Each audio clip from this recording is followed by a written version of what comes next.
ಇಲ್ಲಿ ಯಾರು ಮುಖ್ಯರಲ್ಲ, ಯಾರು ಅಮುಖ್ಯರಲ್ಲ. ಇಲ್ಲಿ ಯಾರು ಮುಖ್ಯರಲ್ಲ, ಯಾರು ಅಮುಖ್ಯರಲ್ಲ. ಇಲ್ಲಿ ಯಾವುದು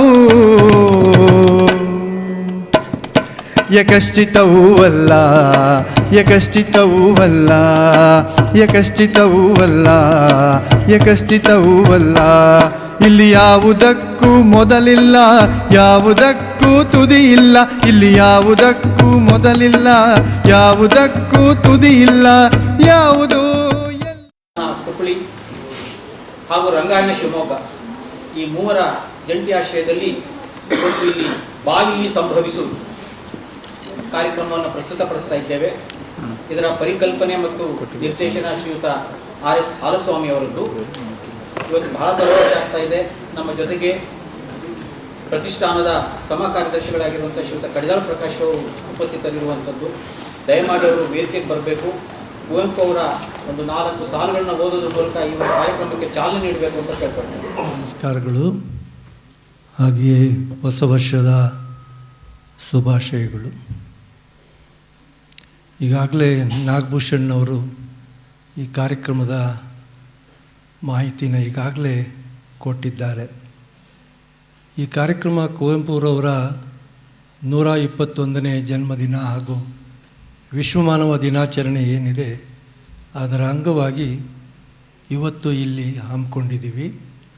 ಮೊನ್ನೆ 29ನೇ ತಾರೀಕು ಮಾಡಬೇಕಿತ್ತು, ಬಟ್ ಕುಪ್ಪಳಿನಲ್ಲೇ ಆ ಕಾರ್ಯಕ್ರಮಗಳು ಇದ್ದಿದ್ದರಿಂದ ಅಲ್ಲಿ ತೀರ್ಥಹಳ್ಳಿನಲ್ಲಿ ನಾಟಕ ಮತ್ತು ಬೇರೆ ಬೇರೆ ಕಾರ್ಯಕ್ರಮಗಳನ್ನು ಆಯೋಜಿಸಿದ್ದು, ಹಾಗಾಗಿ ನಡೆಸಲಿಕ್ಕಾಗಲಿರಲಿಲ್ಲ. ಈಗಾಗಲೇ ಬೊಮ್ಮನಹಳ್ಳಿ ಕಿಂದರಿ ಜೋಗಿ ನಾಟಕವನ್ನು ಈಗಾಗಲೇ ಇಲ್ಲೇ ಆ ಪ್ರಯುಕ್ತ ಒಂದು ಪ್ರದರ್ಶನವನ್ನು ಕೊಟ್ಟಿದ್ದಾರೆ. ಈಗಾಗಲೇ ಇದಕ್ಕೆ ಚಾಲನೆನ ಭಾಳ ಸರಳವಾಗಿರಬೇಕು ಅಂಥೇಳಿ ಹಾಲಸ್ವಾಮಿಯವರು ಕುವೆಂಪುರವರ ಮಾತುಗಳನ್ನ ಆಡುವುದರ ಮೂಲಕ ಅದನ್ನು ಚಾಲನೆ ಕೊಡಿ ಅಂತ ಹೇಳಿದ್ದಾರೆ. ನಮಗೆ ಬೇಕಾದುದು ಆ ಮತ ಈ ಮತ ಅಲ್ಲ, ಮನುಜ ಮತ. ಆ ಪಥ ಈ ಪಥ ಅಲ್ಲ, ವಿಶ್ವಪಥ. ನಮಗೆ ಬೇಕಾದದ್ದು ಸರ್ವರ ಉದಯ, ಸರ್ವೋದಯ. ಓ ಕ್ರಾಂತಿಯ ಪುತ್ರರೇ ಬಾಳಿ. ಇದು ಕುವೆಂಪುರವರ ಇವತ್ತಿನ ಈ ನಾವು ವಿಶ್ವಮಾನವ ದಿನಾಚರಣೆಗೆ ಸೂಕ್ತವಾದಂಥ ಮಾತುಗಳ ಮೂಲಕ ಇದನ್ನು ನಾವೀಗ ಈ ಕಾರ್ಯಕ್ರಮಕ್ಕೆ ಒಂದು ಚಾಲನೆಯನ್ನು ಕೊಟ್ಟಿದ್ದೇವೆ. ಹಾಗೆಯೇ ಈ ಒಂದು ಇವರೇನೀಗ ಮಾಡ್ತಾ ಇದ್ದಾರೆ ಆ ಕಾರ್ಯಕ್ರಮವನ್ನು ಕುಪ್ಪಳಿನಲ್ಲಿ ಈಗ 2 ಪ್ರದರ್ಶನವನ್ನು ಕೊಟ್ಟಿದ್ದಾರೆ. ಅಂದರೆ ಕುವೆಂಪು ಪ್ರತಿಷ್ಠಾನದ ಸಹಯೋಗ ಅಲ್ಲ, ಅಲ್ಲಿ ನಡೆಸುವಂಥ ಬೇರೆ ಕಾರ್ಯಕ್ರಮಗಳ ಅವರು ಕರೆಸಿ ಅಲ್ಲಿ ಮಾಡಿರೋದನ್ನು ನಾನು ನೋಡಿದ್ದೆ. ಹಾಗಾಗಿ ಇಲ್ಲಿ ಒಂದು ಹೊಸ ಪ್ರಯತ್ನವನ್ನು ಮಾಡ್ತಾ ಇದ್ದಾರೆ. ಕುವೆಂಪುರವರ ಸಾಹಿತ್ಯ ಮತ್ತು ಅವರ ಅದನ್ನು ಮಾತಿನ ಮೂಲಕ ಒಂದು ತೋರಿಸುವ ಒಂದು ಪ್ರಯತ್ನ. ಇದು ಒಂದು ವಿಭಿನ್ನ ಪ್ರಯತ್ನನ ಹಾಲಸ್ವಾಮಿಯವರು ಮತ್ತು ನಾಗಭೂಷಣ್ ಅವರು ಕೈಗೊಂಡಿದ್ದಾರೆ. ಏನು ಅಂತ ಹೇಳಿದ್ರೆ ಆ ಓದಿನಲ್ಲೇ ಒಂದು ಸುಖ ಸಿಗ್ತದೆ. ಅವರ ಮಾತಿನ ಏರಿಳಿತದಲ್ಲಿ, ಧ್ವನಿಯ ಇದರಲ್ಲಿ ನಮಗೆ ಸಾಹಿತ್ಯ ಇನ್ನೂ ಹತ್ತಿರವಾಗ್ತದೆ ಅನ್ನೋದನ್ನು ನಾನು ಗಮನಿಸಿದ್ದೇನೆ. ಬಹುಶಃ ಕುವೆಂಪುರವರು ಅವರು ಬರೆದಿದ್ದನ್ನು ಅವರ ಸ್ನೇಹಿತರ ಸಮ್ಮುಖದಲ್ಲಿ, ಗುರುಗಳ ಸಮ್ಮುಖದಲ್ಲಿ ಓದೋದು ಅವ್ರಿಗೆ ಭಾಳ ಇಷ್ಟವಾದಂಥ ಒಂದು ಕಾರ್ಯ ಅವ್ರದ್ದು. ಯಾವಾಗಲೂ ಅವರು ಏನೇ ಹೊಸದನ್ನು ಬರೆದ್ರೆ ಅವರ ಗುರುಗಳಿಗಾಗಲಿ ಅಥವಾ ಬೇರೆ ಸ್ನೇಹಿತರಿಗೆ ಅದನ್ನು ಅವರು ಗಟ್ಟಿಯಾಗಿ ಓದು ಹೇಳುವ ಅಭ್ಯಾಸ ಇತ್ತು.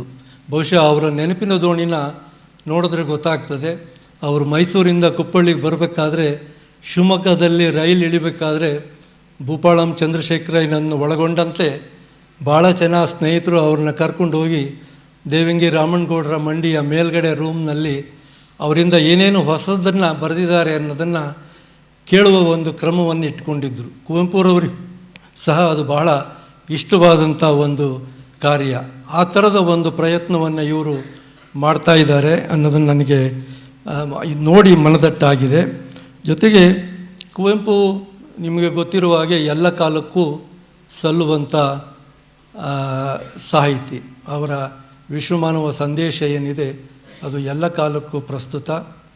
ಜೊತೆಗೆ ಇವತ್ತಿನ ಕಾಲಮಾನಕ್ಕೆ ಭಾಳ ಅದು ಅಗತ್ಯವಾಗಿ ಬೇಕಾಗಿರುವಂಥ ಒಂದು ಸಂಗತಿ ಆಗಿರೋದರಿಂದ ನಾವೆಲ್ಲರೂ ಆ ನಿಟ್ಟಿನಲ್ಲಿ ಯೋಚನೆ ಮಾಡಬೇಕು, ಮುಂದಿನ ತಲೆಮಾರಿಗೆ ಅದನ್ನು ತಿಳಿಸ್ಬೇಕು ಅನ್ನೋ ಮಾತನ್ನು ನಾನು ಹೇಳ್ತಾ, ಇವತ್ತಿನ ಈ ಕಾರ್ಯಕ್ರಮ ಯಶಸ್ವಿಯಾಗಿ ನಡೀಲಿ, ಇದಕ್ಕೆ ನಾವು ಪ್ರತಿಷ್ಠಾನ ಸಹ ಸಂಪೂರ್ಣವಾದ ಸಹಕಾರವನ್ನು ಕೊಟ್ಟಿದ್ದೇವೆ. ಈ ರೀತಿಯ ಕುವೆಂಪು ಚಟುವಟಿಕೆಗಳು ಎಲ್ಲೇ ನಡೆದ್ರೂ, ಈಗಾಗಲೇ ನಾವು ತೀರ್ಥಹಳ್ಳಿನಲ್ಲೂ ಸಹ ದೊಡ್ಡ ಕಾರ್ಯಕ್ರಮವನ್ನು ಮಾಡಿದು, ಮಂಡ್ಯದಲ್ಲಿ ಮಾಡ್ತಾಯಿದ್ದೀವಿ, ಕೋಲಾರದಲ್ಲಿ ಒಂದು ಕುವೆಂಪು ನಾಟಕೋತ್ಸವಕ್ಕೆ ನಾವು ಬೆಂಬಲವಾಗಿ ನಿಂತಿದ್ದೇವೆ. ಈ ರೀತಿ ಬೇರೆ ಬೇರೆ ಕಡೆ ಎಲ್ಲ ಕಡೆ ಕುವೆಂಪು ಕೆಲಸಗಳು ಎಲ್ಲಿ ನಡೀತದೆ ಅಲ್ಲಿ ನಾವು ಪ್ರತಿಷ್ಠಾನದವರು, ಕನ್ನಡ ಮತ್ತು ಸಂಸ್ಕೃತಿ ಇಲಾಖೆ ಅವರಿಗೆ ನೆರವಾಗ್ತದೆ ಅನ್ನೋ ಮಾತನ್ನು ಹೇಳ್ತಾ, ನನ್ನನ್ನು ಪ್ರೀತಿಯಿಂದ ಇಲ್ಲಿ ಕರೆದಂಥ ಇವರೆಲ್ಲರಿಗೂ ನಾನು ವಂದಿಸಿ ನನ್ನ ಮಾತನ್ನು ಮುಗಿಸ್ತೀನಿ. ನಮಸ್ಕಾರಗಳು. ಧನ್ಯವಾದ. ದಯಮಾಡಿ ಹಾಲಸ್ವಾಮಿಯವರು ಆ ಒಂದು ಪುಟ್ಟ ಕಾಣಿಕೆಯನ್ನು ಶ್ರೀಯುತ ಪ್ರಕಾಶ್ ರವರಿಗೆ ಕೊಡಬೇಕು ಅಂತ ಕೇಳ್ಕೊಳ್ತೇನೆ. ಸ್ನೇಹಿತರೆ, ಇನ್ನು ಕೆಲವೇ ಕ್ಷಣಗಳಲ್ಲಿ ಕಾರ್ಯಕ್ರಮ ಆರಂಭ ಆಗುತ್ತೆ. ದಯಮಾಡಿ ನಿಮ್ಮ ಮೊಬೈಲ್ಗಳನ್ನು ಸೈಲೆಂಟ್ ಮಾಡಿಕೊಳ್ಬೇಕು ಅಂತ ಕೇಳ್ಕೊಳ್ತೇನೆ. ಮತ್ತೊಮ್ಮೆ ಎಲ್ಲರಿಗೂ ಸ್ವಾಗತ.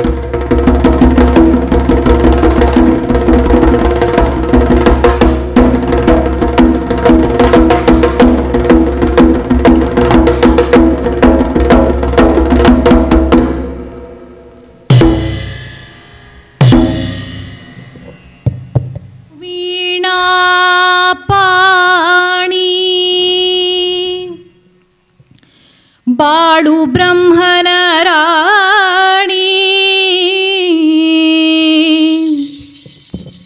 ಭಾವಗಂಗಾವೇಣಿ,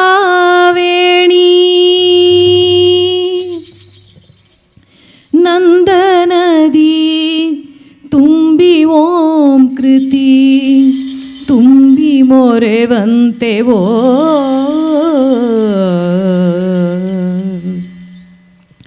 ಕರ್ನಾಟಕದ ಜನರ ಕರ್ಣವೀಣಾ ತುಂಬಿ ಗಾನಗೈಡು ಓ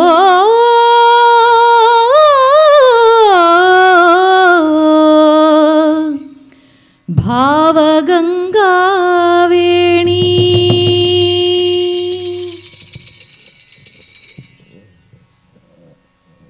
ನಮ್ಮ ವಿಶೇಷ ರಂಗ ಪ್ರಸ್ತುತಿ ಬಾಯಲ್ಲಿ ಸಂಭವಿಸು. ಇದನ್ನು ನಿರ್ದೇಶನ ಮಾಡಿದವರು ಶ್ರೀಯುತ ಹಾಲಸ್ವಾಮಿ ಸರ್ ಅವರು. ಸಹೃದಯ ಪ್ರೇಕ್ಷಕರಲ್ಲಿ ಒಂದು ವಿನಂತಿ, ದಯಮಾಡಿ ನಿಮ್ಮ ಮೊಬೈಲ್ ಫೋನ್ಗಳನ್ನು ನಿಶ್ಶಬ್ದಗೊಳಿಸಿ ಇಲ್ಲ ನಿಷ್ಕ್ರಿಯಗೊಳಿಸಿ. ಮತ್ತೊಮ್ಮೆ ದಯಮಾಡಿ ನಿಮ್ಮ ಮೊಬೈಲ್ ಫೋನ್ಗಳನ್ನು ನಿಶ್ಶಬ್ದಗೊಳಿಸಿ ಇಲ್ಲ ನಿಷ್ಕ್ರಿಯಗೊಳಿಸಿ. ಈ ಒಂದು ರಂಗ ಪ್ರಸ್ತುತಿ ಪ್ರೇಕ್ಷಕರ ಕಡೆಯಿಂದ ಕೂಡ ತುಂಬ ನಿಶ್ಶಬ್ದವನ್ನು ಬೇಡುತ್ತೆ. ಆದ್ದರಿಂದ ದಯಮಾಡಿ ನಿಮ್ಮ ಮೊಬೈಲ್ ಫೋನ್ಗಳನ್ನು ನಿಷ್ಕ್ರಿಯಗೊಳಿಸಿ. ಬಾಯಲ್ಲಿ ಸಂಭವಿಸು.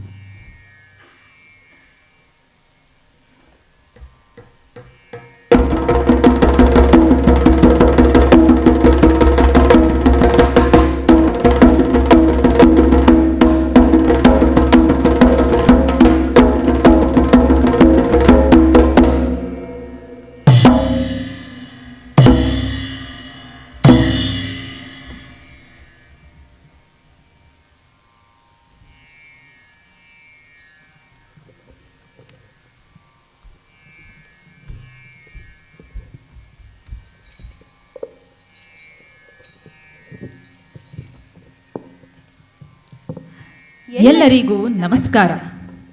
ತಮ್ಮೆಲ್ಲರಿಗೂ ಹೊಸ ವರ್ಷದ ಶುಭಾಶಯಗಳು. ಹೊಸ ವರ್ಷ ಬೇಸರವನ್ನೆಲ್ಲ ಸರಿಸಿ ಹೊಸ ಬಾಳ ಉಸಿರಾಗಿ ಬರಲಿ. ಮಿಥ್ಯೆಯ ಮೌಢ್ಯತೆ ಕಳೆದು ಜ್ಞಾನದ ಬೆಳಕು ಪಸರಿಸಲಿ. ಮುಗಿದು ಸಮರ ನರಬಲಿ, ನರರು ನರರ ನಂಬಲಿ. ಸ್ವಾಮಿ ಅಮೃತ ಕೃಪೆಯಲ್ಲಿ ಶಾಂತಿ ಜಗವ ತುಂಬಲಿ.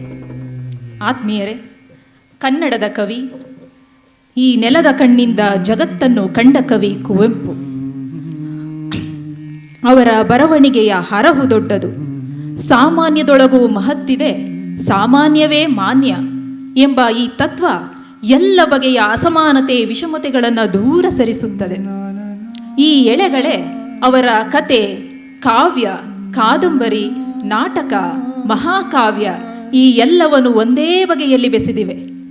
ಶ್ರೀಸಾಮಾನ್ಯನೇ ಭಗವದ್ ಮಾನ್ಯಂ, ಇಲ್ಲಿ ಯಾರೂ ಮುಖ್ಯರಲ್ಲ, ಯಾರೂ ಅಮುಖ್ಯರಲ್ಲ. ಈ ಹಿನ್ನೆಲೆಯಲ್ಲಿ ಕುವೆಂಪು ಸೃಷ್ಟಿಸಿದ ಪಾತ್ರಗಳನ್ನು ಶಿವಮೊಗ್ಗದ ನೇಟಿವ್ ಕಲಾ ತಂಡ ನಿಮ್ಮ ಮುಂದೆ ಪ್ರಸ್ತುತಪಡಿಸುತ್ತಿದೆ. ಇದು ಬಾಯಲ್ಲಿ ಸಂಭವಿಸು.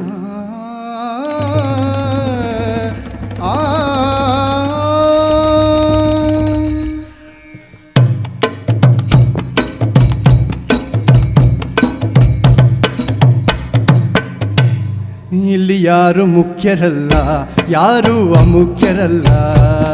ಇಲ್ಲಿ ಯಾರು ಮುಖ್ಯರಲ್ಲ, ಯಾರು ಅಮುಖ್ಯರಲ್ಲ. ಇಲ್ಲಿ ಯಾವುದು ಯಕಶ್ಚಿತವೂ ಅಲ್ಲ, ಯಕಶ್ಚಿತವೂ ಅಲ್ಲ, ಯಕಶ್ಚಿತವೂ ಅಲ್ಲ, ಯಕಶ್ಚಿತವೂ ಅಲ್ಲ. ಇಲ್ಲಿ ಯಾರು ಮುಖ್ಯರಲ್ಲ, ಯಾರು ಅಮುಖ್ಯರಲ್ಲ. ಇಲ್ಲಿ ಯಾರು ಮುಖ್ಯರಲ್ಲ, ಯಾರು ಅಮುಖ್ಯರಲ್ಲ. ಇಲ್ಲಿ ಯಾವುದಕ್ಕೂ ಮೊದಲಿಲ್ಲ, ಯಾವುದಕ್ಕೂ ತುದಿಯಿಲ್ಲ. ಯಾವುದಕ್ಕೂ ಮೊದಲಿಲ್ಲ, ಯಾವುದಕ್ಕೂ ತುದಿಯಿಲ್ಲ. ಯಾವುದು ಎಲ್ಲಿಯೂ ನಿಲ್ಲುವುದು ಇಲ್ಲ, ಕೊನೆ ಮುಟ್ಟುವುದು ಇಲ್ಲ. ಇಲ್ಲಿ ಯಾರು ಮುಖ್ಯರಲ್ಲ, ಯಾರು ಅಮುಖ್ಯರಲ್ಲ. ಇಲ್ಲಿ ಯಾರು ಮುಖ್ಯರಲ್ಲ, ಯಾರು ಅಮುಖ್ಯರಲ್ಲ. ಇಲ್ಲಿ ಅವಸರವು ಸಾವಧಾನದ ಬೆನ್ನೇರಿದೆ. ಇಲ್ಲಿ ಅವಸರವು ಸಾವಧಾನದ ಬೆನ್ನೇರಿದೆ. ಇಲ್ಲಿ ಎಲ್ಲಕ್ಕೂ ಇದೇ ಅರ್ಥ, ಯಾವುದೂ ಅಲ್ಲ ವ್ಯರ್ಥ. ಎಲ್ಲಕ್ಕೂ ಇದೇ ಅರ್ಥ, ಯಾವುದೂ ಅಲ್ಲ ವ್ಯರ್ಥ. ನೀರೆಲ್ಲವೂ ತೀರ್ಥ, ನೀರೆಲ್ಲವೂ ತೀರ್ಥ. ಇಲ್ಲಿ ಯಾರು ಮುಖ್ಯರಲ್ಲ, ಯಾರು ಅಮುಖ್ಯರಲ್ಲ.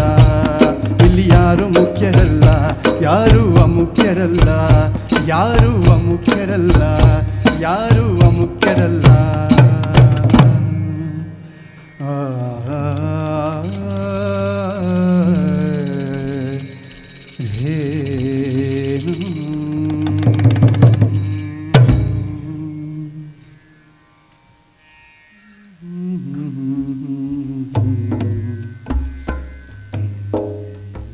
ಕರ್ಣ ಮಹಾದಾನಿ, ಮಹಾಪರಾಕ್ರಮಿ, ನನ್ನೀಕಾರ ಸದ್ಗುಣಿ, ಕುಲದ ಕಾರಣಕ್ಕೆ ಅಪಮಾನಕ್ಕೆ ಗುರಿಯಾದವನು.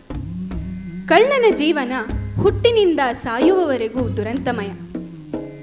ಕುಲದ ಕಾರಣದಿಂದ ಅಪಮಾನಕ್ಕೆ ಒಳಗಾದ ಕರ್ಣನನ್ನು ದುರ್ಯೋಧನ ಅಪ್ಪಿಕೊಂಡು ಅಂಗರಾಜ್ಯದ ಪಟ್ಟ ಕಟ್ಟಿ ಸಲಹುತ್ತಾನೆ.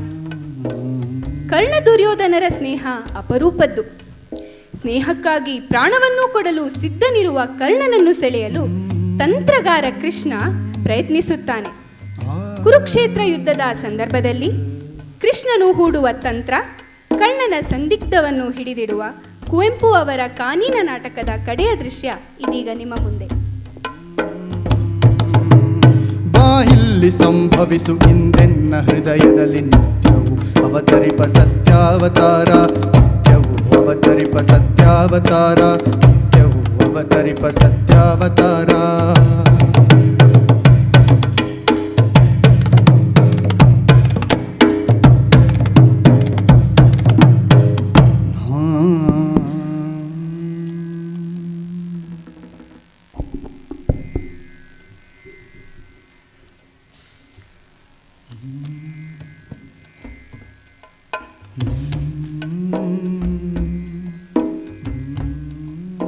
ಕರ್ಣ, ಸಂಜೆಯ ಚೆಲುವೆನಿಪು ಮೋಹುಪುದಿನ ಮನವ ನೋಡಲ್ಲಿ ಮಳಲ ರಾಶಿಯೊಳ್ ಇರುವ ಬಿಂಗಗಳು ನೇಸರಿನ ಬೆಳಕ ಮರು ಬಿಂಬಿಸುತ್ತ ಮಿರುಗುತಿಹವೆಂತು ಸಗ್ಗದ ಸೊಬಗು ತಿರೆಗೆ ಇಳಿದಂತೆ ತೋರುವುದು.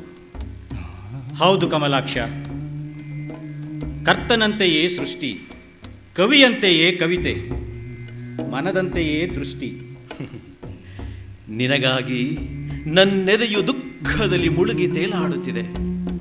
ಅದರಿಂದ ನಿನ್ನೊಡನೆ ಕೆಲವು ಮಾತುಗಳನ್ನು ಆಡಬೇಕೆಂದು ನಿರ್ಣಯಿಸಿ ಉಳಿದೆಲ್ಲರನ್ನು ಕಳುಹಿ ನಿನ್ನನ್ನು ಮಾತ್ರ ಕರೆತಂದೆ. ನೀನ್ ಅರಿಯದಿರುವ ಗುಟ್ಟೊಂದಿಹುದು. ಕುಳಿತು ಅದನ್ನು ನಿನಗಿಂದು ಅರ್ಹುವೆನು. ಕೇಳು, ಬಾ ಕರ್ಣ, ಕುಳಿತುಕೋ. ದೂರ ನಿಲ್ಲುವೆ ಏಕೆ? ದೇವ, ನಿಮ್ಮೊಡನೆ ಕುಳಿತುಕೊಳ್ಳುವುದೆನಗೆ ತರವಲ್ಲ. ಸೂತ ಪುತ್ರನು ನಾ ನಿಮಗೆ ಎಣೆಯಲ್ಲ. ನೀವು ಯದುಕುಲ ಸಾರ್ವಭೌಮರು. ದೇವ, ನನಗೀ ತೃಣಾಸನವೇ ಸಾಕು. ಏನಿದೇನಿದು ಕರ್ಣ, ಏನಿದೇನಿದು? ದಿವಾಕರತನಯ, ಕೌಂತೇಯ, ಶಶಿವಂಶ ಮೌಳಿ, ಧರ್ಮಜಾಗ್ರಜ, ವೀರ ಪಾರ್ಥಿವನೇ, ನೀನು ರಾಮಂಗೆ ಎಣೆಯು. ಅಂಗಪತಿ, ನೀನ್ ಎನಗೆ ಪೂಜ್ಯನಾಗಿರುವೆ. ನನ್ನಿಯನು ನೀನ್ ಅರಿಯೇ. ಬಾಬಾ, ಕುಳಿತುಕೋ. ದೇವ, ಮುರಹರ, ದಾನವಾಂತಕ, ಬೆಸಸು, ವಂಶವಿಹೀನನನು ನಿಮ್ಮಡಿಗಳೊಡನೆ ಸಮಾನಿಸುವರೆ? ಸಾಕು ದೇವ, ಬರಿಯೇ ಪರಿಹಾಸ್ಯದಲ್ಲಿ ನುಡಿಯುವುದೇತಕ್ಕೆ? ಹೇಯ್ ಕರ್ಣ, ಮಾನನಿಧಿ, ನನ್ನಾಣೆ, ನನ್ನಿಯನೆ ನುಡಿಯುತ್ತಿಹೆನು. ಪರಿಹಾಸ್ಯಕ್ಕೆ ಇದು ಸಮಯವಲ್ಲ. ಹರಿಯೊಂದು ಕುರಿಯೊಡನೆ ಸೇರಿತ ಕುರಿಯೆಂದು ತಿಳಿಯುವಂತೆ ನೀನ್ ಅರಿಯೇ ನಿನ್ನತುಳ ವಂಶವನು. ನೇಸರಿನ ಬಳಿ ನಿನದು, ರಾಮನಿಗೆ ನೀನೆಣೆಯು. ಭಗವಂತ, ನೀ ನುಡಿವ ಮಾತುಗಳ ಬಗೆಯರಿಯೇ ಬರಿದೆ ಕಾಡುವುದೇತಕ್ಕೆ? ಮಾಯಾವಿ, ನಿನಗೆ ನಾನು ಅಂಜುವೆನು? ಕಲಿಕರ್ಣ, ಈ ಧರೆಯೋಳ್ ಈಗ ನಿನಗೆಣೆಯಾರು? ಸತ್ಯವನ್ನು ತಿಳಿದವರು ನಾವು 5 ಮಂದಿ. ನಾ ಬಲ್ಲೆ, ಕುಂತಿ ಬಲ್ಲಳು, ಮತ್ತೆ ದುರ್ಯೋಧನನೂ ಬಲ್ಲ. ನಿನ್ನ ತಂದೆ ಸೂರ್ಯನ್ ಅರಿತಿಹನು.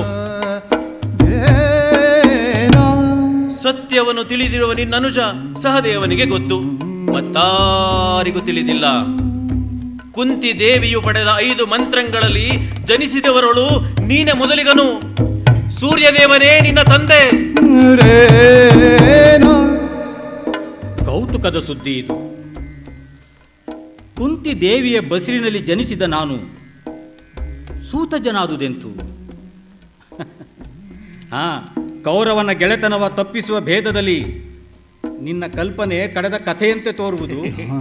ಹಾಗಲ್ಲ ರವಿತನಯ, ನಿನ್ನಭ್ಯುದಯಕ್ಕೆ ಎಳಸಿ ನನ್ನಿಯನ ಹೇಳಿದೆನು. ಕನ್ನೆತನದಲ್ಲಿ ಕುಂತಿ ದೂರ್ವಾಸ ಮುನಿವರನ ಮಂತ್ರ ಬಲವನ್ನು ಪರೀಕ್ಷಿಸಲೆಂದು ಹರಿಯುತಿಹ ಈ ದಿವಿಜ ನದಿಗೆ ತಂದು ಮಂತ್ರವನ್ನು ಉಚ್ಚರಿಸೆ. ಹುಡುಗಾಟವೆಂದರಿಯದಲೇ ಸೂರ್ಯದೇವನು ಬಂದು ಲಲನೆಯಾಸೆಯು ಸಲ್ಗೆ ಎಂದು ಮರೆಯಾದನು. ಲೋಕಾಪವಾದಕ್ಕೆ ಬೆದರಿ ಲಲನೆ ನಿನ್ನಂ ಕೈಯಡೆಯಾಗಿದ್ದಳ್ ಈ ಗಂಗೆಯಂಕದಲ್ಲಿ. ಅಲ್ಲಿಂದ ಸೂತನ್ ಒಯ್ದನು ನಿನ್ನ ರಾಧೆಯೆಡೆಗೆ. ಅದರಿಂದ ರಾಧೇಯನಾಗಿರುವೆ. ಇದು ನನ್ನಾಣೆ, ಸೂರ್ಯದೇವನ ಆಣೆ, ಗಂಗೆಯ ಆಣೆ.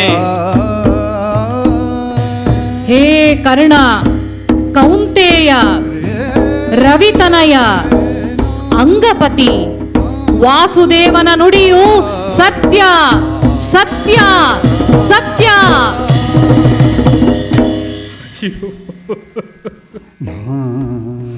ಅಯ್ಯೋ ಕುರುಪತಿಯೇ, ಕೇಡಾದುದೆ ನಿನಗೆ. ನಿಜವನ್ನರು ಕೈ ಮುರಿದೆನ್ನ ಕೊಂದ ನೀ ಕಮಲಾಕ್ಷ. ಜಗವೆಲ್ಲ ಸೂತ ಪುತ್ರನು ಎಂದು ಧಿಕ್ಕರಿಸಿ ನೂಂಕುತ್ತಿರೆ. ಅಂಗರಾಜ್ಯವನಿತ್ತು ನೀನೆನ್ನ ಕ್ಷತ್ರಿಯನ ಮಾಡಿರುವೆ. ನನ್ನನ್ನೇ ನೆಚ್ಚಿರುವೆ. ನಿನ್ನ ಜೀವದ ಜೀವ ನಾನೆಂದು ಬಗೆದಿರುವೆ. ಒಡಲೆರಡು ಹಸುವೊಂದು ಎಂಬಂತೆ ನೀನೆನ್ನ ಪೊರೆದಿರುವೆ. ವಜ್ರ ಕವಚವ ಮೀರ್ದ ಅಂಗರಕ್ಷೆಯು ಇಂದು ಹುಡಿಯಾಯ್ತೆ. ಮುರವೈರಿ ಫಲುಗುಣರ ಸಾವಳಿದು ಹೋಯ್ತೆ. ಕೇಡಾಯ್ತೆ ನನ್ನ ನೆಚ್ಚಿದ ನಿನಗೆ. ಕೌರವೇಂದ್ರನೇ, ನಿನ್ನ ಮಕುಟದ ಮಣಿ ಸಡಿಲುದುದೆ. ಭಾರತವು ಎಮ್ಮವರ ಭಾಗಕ್ಕೆ ಬಯಲಾಯ್ತೆ. ಕೃಷ್ಣ ಧನುಜಹರ, ನಿನ್ನ ಚಕ್ರದ ಮಾನವನಿಂದು ಉಳಿಸಿಕೊಂಡೆಯ ಕ್ರೂರ ಸತ್ಯವನ್ನರುಹಿ ಕೊಲೆಗಾರನಾದೆಯ.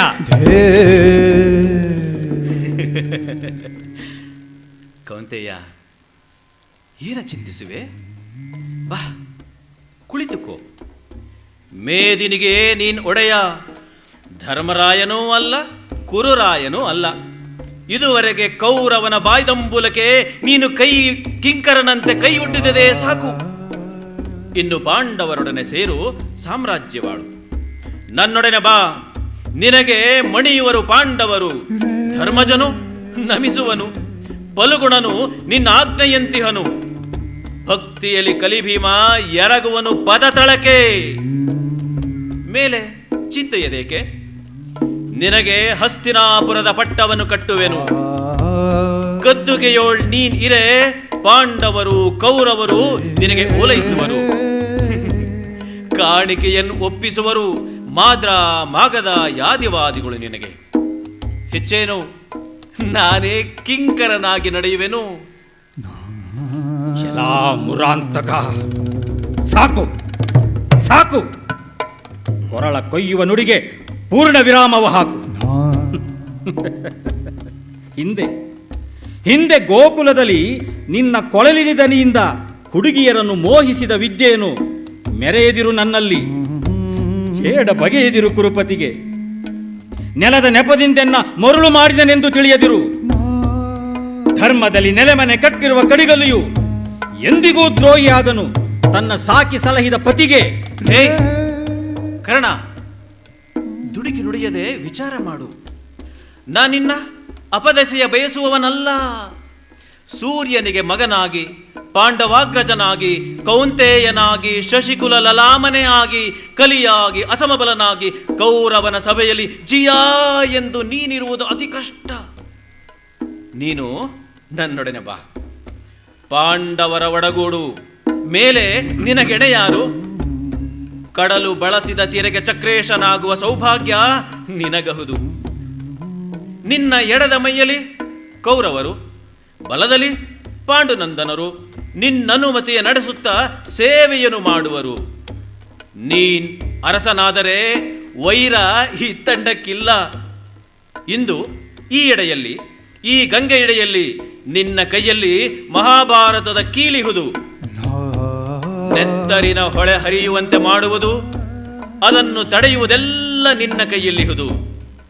ಸೆಲೆ, ವಿಚಾರಿಸಿ ನೋಡು ಕರ್ಣ.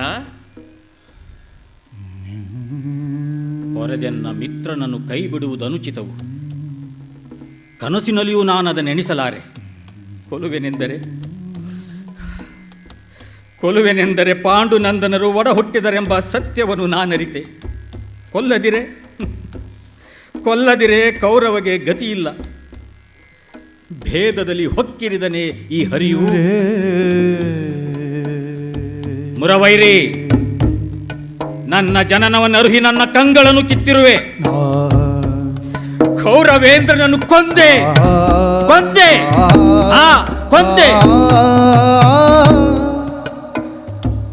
ಹೊರೆದ ದಾತಾರಂಗೆ ಶತ್ರುಗಳ ತಲೆಗಳನ್ನು ತರಿದೊಪ್ಪಿಸುವ ಬರದೊಳಿದ್ದನು. ನೀನೆನ್ನ ಕೈ ಮುರಿದು ಕೌರವೇಂದ್ರನನ್ನು ಕೊಂದೆ. ಮಾತಿನಲ್ಲೇ ಜಯಸಿರಿಯ ನಿನ್ನೆಡೆಗೆಳೆದಿರುವೆ. ಕೃಷ್ಣ, ಅರಸುತನ ಬೇಕಿಲ್ಲ, ಸಿರಿಗೆ ಸೋಲುವವನಲ್ಲ. ಪಾಂಡವರು ಕೌರವರು ಬೆಸಕೈಸಿಕೊಳ್ಳುವುದು ಬೇಡನಗೆ. ಕೌರವೇಂದ್ರನನ್ನುಳಿದು ಇನ್ನಾಪ್ತರೆನಗಿಲ್ಲ. ಕುರುಪತಿಯ ಕಿಂಕರ್ನು ನಾನಲ್ಲ. ಕೃಷ್ಣ, ಗೆಳೆಯನ ಹೇ. ಕುರುಪತಿಗೆ ಕರ್ಣ ಎಂದರೆ ಜೀವ ಉಬ್ಬುವುದು. ನಾನೇ ನೆಲಕೊಡೆಯನೆಂದರಿತಿಹನು. ನೋಡಿ ದಣಿಯನು ಎನ್ನ ನಿಚ್ಚಲುಚಿತವ ಮಾಡಿ ದಣಿಯನು. ಬಿರುದುಗಳ ಹಾಡಿ ಹೊಗಳಿಸಿ ದಣಿಯನು. ಕೌರವೇಂದ್ರನೆಂತು ಮರೆವೆನು ಕೃಷ್ಣ. ಕಷ್ಟದಲ್ಲಿ ಮಾನನಿಜನೆಂತು ತೊರೆವೆನು.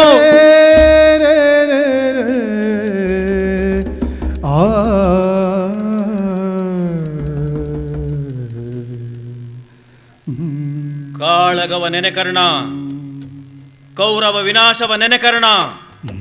ಪಾರ್ಥನೆಚ್ಚಂಬುಗಳ ಸರಿಯಲ್ಲಿ ಕೆರಳಿದ ಕಲಿಭೀಮನ ಉರುಗದ ಘಾತದಲ್ಲಿ ನೆಲಕ್ಕೆ ಉರುಳಿ ಪುಡಿಯೊಡನೆ ಸೇರುವ ಕುರುದಳವ ನೆನೆಕರ್ಣ, ಕೌರವನ ದುರ್ಗತಿಯ ನೆನೆಕರ್ಣ, ಕಡೆಯಲ್ಲಿ ನಿನ್ನ ಅಳಿವ ನೆನೆಕರ್ಣ.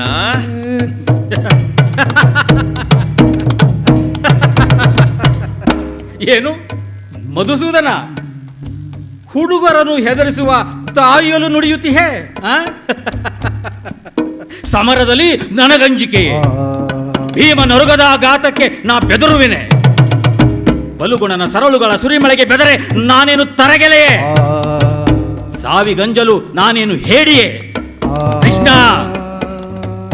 ಮುಳಿದು ನಿಂತರೆ ಆ ನಿನ್ನ ಕಲಿ ಪಾರ್ಥನೆಲ್ಲಿ, ಆ ನಿನ್ನ ಕಲಿ ಭೀಮನು ಎಲ್ಲಿ? ಚಕ್ರಧರ,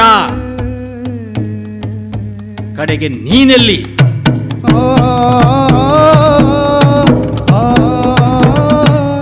ಒಡನೆ ಹುಟ್ಟಿದರೆಂದು ನನ್ನಿಯನು ಹೇಳಿ ಪಾಂಡು ಸುತರನ್ನು ಕಾದೆ, ನನ್ನೊಡೆಯನನ್ನು ಕೊಂದೆ. ಪಾಂಡು ನಂದನರೊಡನೆ ನಾ ಸೇರಲಾರೆ. ಸಲಹಿದ ಕೃತಜ್ಞತೆಗೆ ಕುರುಪತಿಯ ಸಲುವಾಗಿ ರಣಭೂಮಿಯಲ್ಲೆನ್ನ ಕಾಯವನ್ನು ಬಲಿದಾನ ಮಾಡುವೆನು. ಆ ನಿನ್ನ ನೆಚ್ಚಿನ ಧೀರ ರೈವರನು ಸಾಯಿಸೆನು. ರಾಜೀವ ಸಖನಾಣೆ. ಮಹಾದಾನಿ, ಹೇ ದಯಾಸಾಗರನೇ, ಭೇದದಲ್ಲಿ ನಾನಿರಿದೆ ಎಂದೇಕೆ ಚಿಂತಿಸುವೆ? ನಮ್ಮೆಡೆಗೆ ನೀ ಬಂದರೆ ಒಳ್ಳೆಯದು, ಬಾರದಿದ್ದರೆ ಕರ್ಣ. ಆ ಮಂದಮತಿ ಕೌರವಗೆ ಮಧುರ ವಚನದೆ ಬುದ್ಧಿಯ ತಿಳುಹು. ರಾಜ್ಯವನ್ನು ತಮ್ಮಂದರಿಗೆ ಕೊಡಿಸು, ಹಿತದ ಹಾದಿ ಇದು. ನಿನ್ನ ಗೆಳೆಯನು ಕೌರವೇಶ್ವರನು, ನೀನೆಂದ ಮಾತುಗಳ ಹಿಂದುಗೆಳೆಯನು ಅವನು. ನೀನ್ ಎಳಸೆ ಸಂಧಿ ಬಲು ಸುಲಭ, ಕಾರ್ಯಸಾಧ್ಯವಾಗುವುದು. ಕಾಲ ಮಿಂಚಿತು ಕೃಷ್ಣ, ಸಂಧಿಯ ಮಾತೇಕೆ? ಕೋಪಾಗ್ನಿ ಹೊಗೆಯುತ್ತಿದೆ, ಕೇಸರಿಗಳು ಏಳದೆಯೇ ಮಾನದು. ಅಲ್ಲದೆಯೇ ನಾನೀಗ ಕುರುಪತಿಗೆ ಮಂತ್ರವನ್ನು ಬೆಸೆಸಿದೊಡೆ ಸಂದೇಹಕಾಸ್ಪದವು. ಕೆಚ್ಚೆದೆಯ ಕಟ್ಟಾಳು ಸಂಧಿ ಕಾರ್ಯಕ್ಕೆ ತೊಡಗೆ, ಬೀರಕೇ ಕುಂದುಕವು. ಕಾಳಗಕ್ಕೆ ಬೆದರಿದನು ಕಲಿಕರ್ಣ ಎಂದೆಲ್ಲ ಪರಿಹಾಸ್ಯ ಮಾಡುವರು. ತರವಲ್ಲ ಕೃಷ್ಣ, ತರವಲ್ಲ. ಹೋಗಿ ಬರುವೆನು ಕೃಷ್ಣ. ಪಡುವಟ್ಟದಂಚಿನಲ್ಲಿ ಮುಳುಗಿದನು ದಿನಮಣಿ, ಸಂಧಿ ಎಳಿದಿಹ ದಿನವು. ನಾನಿಲ್ಲಿ ತಳುವಿದೊಡೆ ಸಂಶಯವು ಮೂಡುವುದು ನಮ್ಮವರ ಮನದಲ್ಲಿ. ಹುತ್ತದೆಡೆ ರಜ್ಜುವಿರೆ, ಕತ್ತಲಲ್ಲಿ ಹಾವಹುದು, ಕಳುಹ ಬೇಹುದು ಎನ್ನ.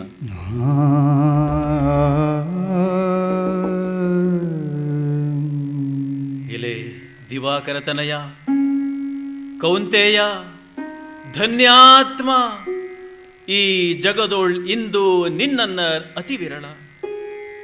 ಕೌರವರ ಹಿಂಡಿನಲ್ಲಿ, ಪಾಂಡವರ ಗುಂಪಿನಲ್ಲಿ, ಯಾದವರ ಬಳಗದಲ್ಲಿ, ಮೇಣ್ ಉಳಿದ ಅರಸರಲ್ಲಿ ನಿನ್ನ ಹೋಲುವರ್ ಒಬ್ಬರೂ ಇಲ್ಲ. ನನ್ನಿಯಲಿ, ಚಾಗದಲ್ಲಿ, ಬೀರದಲ್ಲಿ, ಭಕ್ತಿಯಲ್ಲಿ, ಕರುಣೆಯಲ್ಲಿ, ನೇಹದಲ್ಲಿ ಮೊತ್ತ ಮೊದಲಿಗ ನೀನು. ತುತ್ತ ತುದಿಯೋ ನೀನೆ. ಅತ್ಯಂತ ದುಃಖತಮ, ಅತ್ಯಂತ ಧನ್ಯತಮವಾಗಿರುವುದು ನಿನ್ನೀ ಜೀವನ ಯಾತ್ರೆ. ಅಸಮನೈ ನೀನು. ನನ್ನ ಲೀಲೆಗೆ ನೀನೇ ಮೂಲೆಗಲ್ಲಾಗಿರುವೆ. ನನ್ನ ಲೀಲೆಯ ಮಹಿಮೆ ನಿನ್ನಿಂದ ಹೆಚ್ಚಿಹುದು. ಕರ್ಣನಿಗೆ ಶತ್ರುವಾಗಲಿ ಮಿತ್ರನಾಗಿರಲಿ ಹೆಮ್ಮೆಗದು ಕಾರಣವು. ನಿನಗಿದೋ ಮಣಿಯುವೆನು ಕರ್ಣ, ಮಣಿಯುವೆನು ಕರ್ಣ, ಮಣಿಯುವೆನು ಕರ್ಣ. ಬಾಯಿಲ್ಲಿ ಸಂಭವಿಸು ಇಂದೆನ್ನ ಹೃದಯದಲ್ಲಿ, ನಿತ್ಯವೂ ಅವತರಿಪ ಸತ್ಯಾವತಾರ, ನಿತ್ಯವೂ ಅವತರಿಪ ಸತ್ಯಾವತಾರ, ನಿತ್ಯವೂ ಅವತರಿಪ ಸತ್ಯಾವತಾರ.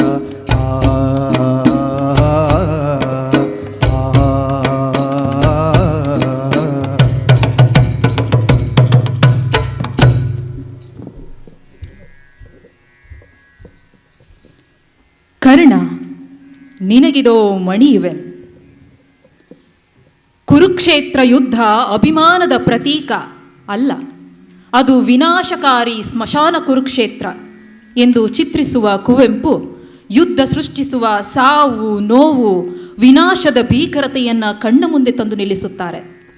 ಯುದ್ಧದಲ್ಲಿ ಜಯ ಅಪಜಯ ಯಾರದೇ ಆಗಿರಲಿ, ಕೊನೆಯಲ್ಲಿ ಅದರಲ್ಲಿ ಬೇಯುವವರು, ಬಳಲುವವರು ಮಾತ್ರ ಸಾಮಾನ್ಯರು. ಇಂತಹ ಸಂಗತಿಯನ್ನು ಹಿಡಿದು ಕುವೆಂಪು ಸ್ಮಶಾನ ಕುರುಕ್ಷೇತ್ರದಲ್ಲಿ ಚಿತ್ರಿಸುತ್ತಾರೆ. ಬನ್ನಿ ಇದೀಗ ಅದರ ಒಂದು ಸಣ್ಣ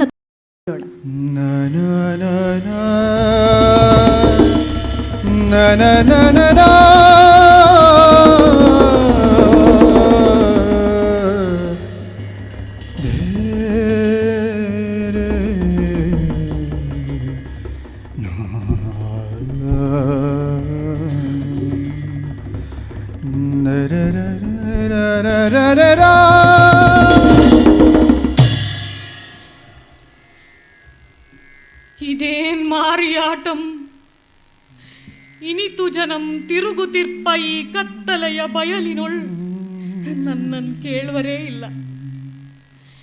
ಎಲ್ಲರೂ ಪುಡುಕುತಿರ್ಪರೆ ಪೊರತು ತೋರ್ಪರನ್ ಕಾಣೆನ್. ನಾರಾಯಣ, ಓ ನಾರಾಯಣ, ಎಲ್ಲಿರುವೈ?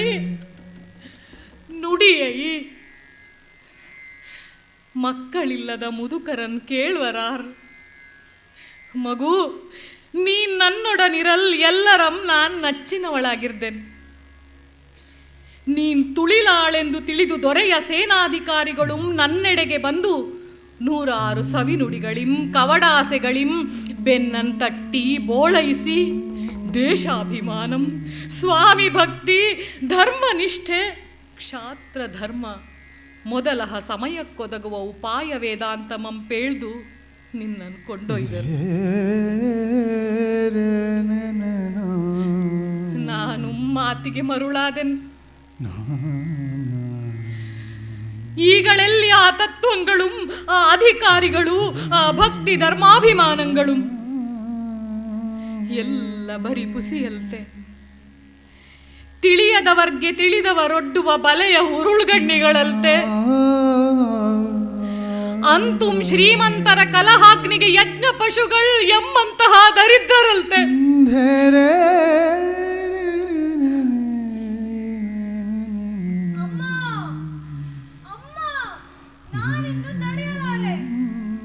ಬಾ ಮಗು, ಎತ್ತಿಕೊಳ್ವೇನ್. ಯಾರಲ್ಲಿ? ಅಜ್ಜಿ, ಇದೇಕೆ ಇಲ್ಲಿ ಕುಳಿತಿರುವೆ? ತಾಯಿ, ನನ್ನ ಮಗು ನಾರಾಯಣನನ್ನು ಹುಡುಕಿ ಹುಡುಕಿ ಸೋತು ಸುಣ್ಣವಾದೆ. ಅಯ್ಯೋ, ಎಲ್ಲಿರ್ಪನೋ ಏನೋ, ಪೇಳ್ವರಿಲ್ಲ ಕೇಳ್ವರಿಲ್ಲ. ನನಗಿನ್ನೇನ್ ಗತಿ ಪೇಳಮ್ಮ. ಕಡೆಗಾಲದೊಳ್ ಕಲ್ಲಡವಿದಂತಾಯ್ತು. ತಾಯಿ, ಈ ಮಗುವನೇಕೆ ಇಲ್ಲಿಗೆಳೆ ತಂದಿರುವೆ? ಅಜ್ಜಿ, ಗುಡಿಸೊಲಳಾರುಮಿಲ್ಲ. ಇವನನ್ ಬಿಟ್ಟರೆ ನಗೆ ಇನ್ನಾರುಂ ಗತಿ ಇಲ್ಲ. ಕದನ ಕೈ ತಂದ ನನ್ನ ಪತಿಯ ನರಸಿ ಬಂದಿಹೆನು. ಈ ಹೆಬ್ಬಯಲಿನ ಹೆಣದ ಬಣಬೆಯೊಳು ಕಾಣಿಸದೇನು. ತಾಯಿ, ನಿನ್ನ ಪತಿ ಆರ ಕಡೆಯವನ್? ಪಾಂಡವರ ಪಕ್ಷದವನ್. ನಿನ್ನ ಪುತ್ರನ್? ಕೌರವನವನ್. ಅಜ್ಜಿ, ನಿನ್ನ ಮಗ ಎನ್ನ ಪತಿಗೆ ಪಗೆಯಾಗಿದ್ದನೇನ್? ಆರಿಗಾರು ಪಗೆ, ನಿನಗೆ ಆನ್ ಪಗೆಯೇ ಉಂಟೆ? ನಮ್ಮ ಓಲಿಹ ಬಡ ಜನಗಳೆಲ್ಲ ಮಂಕುಗಳಮ್ಮ. ಪಾಂಡವರ್ ಕೌರವರ್ ನೆಲಕ್ಕೆ ಹೊಯ್ದಾಡಿದರೆ ನಮ್ಮ ಮಕ್ಕಳು ಅವರಿವರಂ ಕೆಳೆಗೊಂಡು ನಿಂತು ಹೆಮ್ಮೆಗೆ ಬಡಿದಾಡಿ ಮಡಿಯುವರು.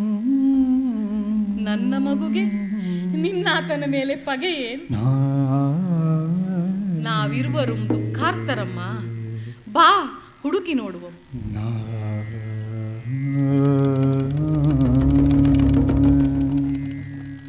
ಅಯ್ಯೋ,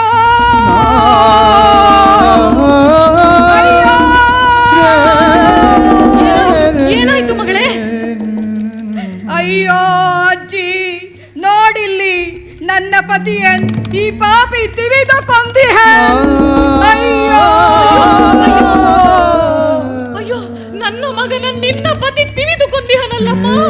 ಅಯ್ಯೋ ಅಯ್ಯೋ ಪಾಂಡವರು ಹಾಳಾಗಲಿ, ಕೌರವರು ಹಾಳಾಗಲಿ, ಪಾಂಡವರು ಹಾಳಾಗಲಿ, ಕೌರವರು ಹಾಳಾಗಲಿ, ಪಾಂಡವರು ಹಾಳಾಗಲಿ. ಕೌರವರು ಹಾಳಾಗಲಿ.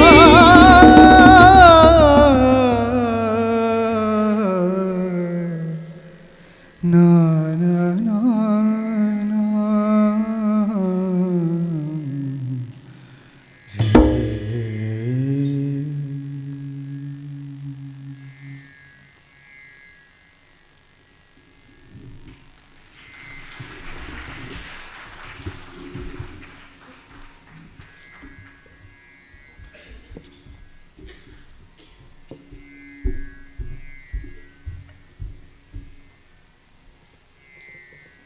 ಯುದ್ಧದ ಭೀಕರತೆಯ ಪರಿಣಾಮವನ್ನು ಇಳೆಯ ವಯಸ್ಸಿನ ಮುದುಕಿ ಹರೆಯದ ಮಾತೆಯರ ಮೂಲಕ ಸ್ಮಶಾನ ಕುರುಕ್ಷೇತ್ರದಲ್ಲಿ ಕುವೆಂಪುರವರು ಕಟ್ಟಿಕೊಟ್ಟಿದ್ದಾರೆ. ಸೃಷ್ಟಿಯಲ್ಲಿನ ಎಲ್ಲ ಜೀವಿಗಳು ನಿರಂತರ ಚಲನೆ ಮತ್ತು ವಿಕಾಸದ ಹಾದಿಯಲ್ಲಿವೆ. ಪಾಪಿಗುದ್ದಾರಮಿಹುದೌ ಸೃಷ್ಟಿಯ ಮಹದ್ವ್ಯೂಹ ರಚನೆಯೊಳು. ಇದು ಕುವೆಂಪು ಅವರ ದರ್ಶನ. ಹಾಗಾಗಿ ಸೀತೆಯನ್ನು ಲಂಕೆಗೆ ಎಳೆತಂದ ರಾವಣ ಈಗ ಮಾಗಿದ್ದಾನೆ. ಅವನಿಗೆ ತನ್ನ ಕೃತ್ಯದ ಅರಿವಾಗಿದೆ. ತಂಗಿ ಚಂದ್ರನಕಿಯ ನುಡಿಗಳು ಅವನ ಅಂತರಂಗವನ್ನು ಬಗೆಯುವಂತಿವೆ. ಶ್ರೀರಾಮಾಯಣ ದರ್ಶನಂನ ನೀ ಮಹಚ್ಚಿಲ್ಪಿ ದಿಟಂ ಭಾಗದ ಒಂದು ತುಣುಕು ಇದೀಗ ನಿಮ್ಮ ಮುಂದೆ.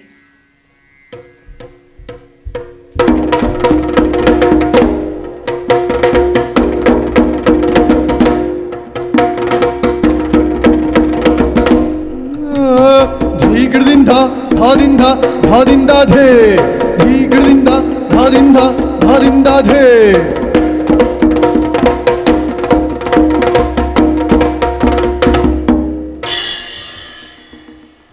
ತಂಗಿ ಏನ್ ಬಂದುದವು ತಂಗಿ? ಏನಿದಿ ಮಲಿನ ವಸನಂ ನಿನಗೆ? ಅದೇಕಿಂತು ಸೊರಗಿರುವೆ? ಪಾಪಿ ಪಶ್ಚಾತ್ತಾಪಿ ಬಂದೆ ನಾಂ ಬಯಸಿ ಪ್ರಾಯಶ್ಚಿತ್ತಮಂ. ಪಾಪಮೇನ್? ಆರ್ಗ್ಯ ಪ್ರಾಯಶ್ಚಿತ್ತಂ, ಆರ್ಗ್ಯ ಪಶ್ಚಾತ್ತಾಪಂ. ಧೀಗಿಡದಿಂದ ಪಾಪಿ ನಾನು, ನನಗೆ ಪ್ರಾಯಶ್ಚಿತ್ತಂ ಇನ್ನಾರ್ಗೆ? ನಗುವೆಯೇ ಕಣ್ಣಯ್ಯ, ಮುನ್ನನ್ನಳಲ್ತು ನಾನಿನ್ ತನದಿರನೋ. ನನ್ನ ದೆಸೆಯಿಂದ ಕಳೆದು ಇದು ಹದಿಬದೆಯನ್ನು ಎಳೆ ತಂದೆ. ಲಂಕೆಯಂ ನಾನೇ ಈ ದುರ್ಗತಿಗೆ ತಂದೆ. ಲೆಕ್ಕಕ್ಕೆ ಮಿಗಿಲ್ ಬೀರಾಳ್ಗಳಂ ತಿಂದೆ, ಸೇನಾನಿಗಳನ್ ಎನಿತೋ ಕೊಂದೆ. ಕುಂಭಕರ್ಣನ ಕೊಂದೆನ್ ಅತಿಕಾಯನಂ, ಮೇಣೀಂದ್ರಜಿತು ಮೇಘನಾದಾದಿ ಮಕ್ಕಳಂ ಬೇಳ್ದೆನ್. ಎನ್ನಯ ದುರಭಿಮಾನದ ದಾವಾಗ್ನಿಯಂ ಪೋಷಿಸಲು ಕಾಲ್ವಿಡಿದು ಬೇಡುವೆನ್ ನಿನ್ನನ್. ಈ ರಣವೇಧಮಂ ನಿಲ್ಲಿಸು. ನನ್ನನ್ ಆ ಲಕ್ಷ್ಮಣಂ ಶೂರ್ಪನಖಿ ಎಂದು ಕೋಪಕ್ಕೆ ಬೈದನಂದು. ಅದಂ ನನ್ನಿಗೈಯದಿರಿಂದು ನೀನ್ ಬಂದೆನಿಲ್ಲಿಗೆ ಆನ್. ನಿನ್ನಡಿಯೊಳೊಂದು ಭಿಕ್ಷೆಯಂ ಬೇಡಲ್, ಅದನೆನಗೆ ನೀಡಬೇಳ್ಕು. ಭಿಕ್ಷೆ? ನಿನ್ನ ನಳಿಗೆ ಭಿಕ್ಷೆ? ಇಂದಿನೀ ವೇಷದಿಂ ನೀಂ ಭಿಕ್ಷುಣಿಯೇ ದಿಟಂ. ನಾನ್ ಪೊತ್ತಿಸಿದ ಕಿಚ್ಚನ್ ಆ ನಂದಿಸಲ್ಕೆ ಎನಗೆ ನೀಡು ನಿನ್ನ ಅನುಮತಿಯ ಭಿಕ್ಷೆಯಂ. ಚಂದ್ರನಖಿ, ನಿನ್ನ ಕೈ ಪೊತ್ತಿಸಿತ್ ಆದೊಡಂ ನಿನ್ನಳವನ್ನು ಆ ಕಾಳ್ಗಿಚ್ಚು ಮೀರಿಪ್ಪುದಿಂದು ನೀನ್ ಆರಿಸಲ್ಪೋದಡೆ ಅದು ಕೇಳ್ ನಿನ್ನ ಒಳಕೊಳ್ಳುವುದೇ ದಿಟಂ. ಧೀಗಿಡದಿಂದ ಭಾದಿಂದ ಭಾದಿಂದ ಧೇ. ನನಗದೇ ಪಥ್ಯಂ. ಅದೇನ್ ನಿನ್ನ ಬಗೆ? ಬೇಳ್. ಪೇಳಲ್ ಎನಗಾಸೆ, ಪೇಳಲ್ಗೆ ಅಂಜುತಿಹುದೆನ್ನ ಜಿಹ್ವೆ. ತಂಗೆ, ನೀನ್ ಒಡ ಹುಟ್ಟಿದವಳ್.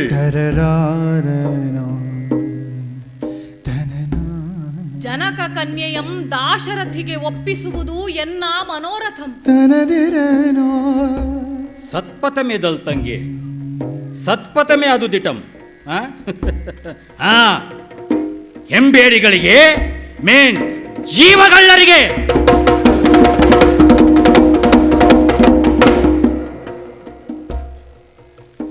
ಅಂಜಿ ನೆಗಳುವುದದು ಪೇಡಿತನ, ಅರಿತು ಮಾಳ್ಪುದಕ್ಕೆ ಏಕೆ ಆಪೆಸರ್? ಪೇಡಿ ತಾನೆಂಬರ್ ಎಂಬುದಕ್ಕೆ ಅಳ್ಕಿ ನೆಗಳ್ವನು ಅಪಥ್ಯಮಂ ಪೇಡಿ ಇರ್ಮಡಿದಿಟಂ. ನಿನ್ನ ಆತ್ಮಮೇನಾಡುತ್ತಿದೆ ಪೇಳ್? ಪೇಳೆನಗೆ ನಿನ್ನಂತರಾತ್ಮಮಂ. ಏನದ ಅತ್ತಿಗೆಗೆ ನೀನೊರೆದ ಕನಸಿನರ್ಥಂ? ಸೀತೆಯೊಳ್ ನಿನಗೆ ಇನ್ನೂ ಇರ್ಪುದೆ ಅಂದಿನ ಕಾಮರುಚಿ? ಪೇಳ್ ಅಶೋಕವನ ವಾಸಿ ಸೀತೆ ಆ ಪಂಚವಟಿ ವಾಸಿನಿ ಸುವಾಸಿನಿಯ ಓಲ್ ನಿನಗೆ ಮೋಹಮಂ ಕೆರಳಿಪಡೆ. ಈ ನಿರಶನ ವ್ರತೆಯುಂ ಈ ಮಲಿನ ವಸನೆಯುಂ ಈ ತಪಸ್ವಿನಿಯುಂ ಈ ನಿಶ್ಚಲ ಪತಿವ್ರತ ಪೂಜೆಯುಂ ನಿನಗೆ ಭೋಜ್ಜಳೆ.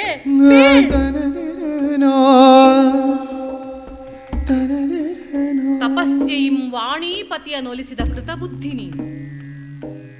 ತೇಜಂ ಕಿಡುವುದೆಂದು ಕ್ಷಾತ್ರಂ ಮಸುಳುವುದೆಂದು ಇಂತು ನೀನ್ ಅಂಜುವಡೆ ಬೆಸಸು ಕಾರ್ಯವನ್ ಎನಗೆ ಅನ್ಯರಿಗೆ. ನೆಲ್ ಸಾಲ್ಗುಮಿ ನಿನ್ ಉಪನ್ಯಾಸಂ. ಹಾ ಜಾಣೆ ನೀನ್ ಬಲ್ಲೆ ನಾನ್. ಇಲ್ಲದುದನ್ ಹೌದೆಂದುಂ ಇರ್ಪುದಂ ಇಲ್ಲವೆಂದುಂ ಬಗೆಯೊಪ್ಪುವಲ್ ತೋರ್ಪ ಜಾಣ್ಮೆ ನಿನಗೆ ಒಡಹುಟ್ಟು. ನಿನಗೆ ಮೊದಲು ಪುಟ್ಟಿದೆ ನಾನ್ ದಿಟಂ, ನೀ ಪೇಳುವುದು ಅನಿತುಂ ದಿಟಂ.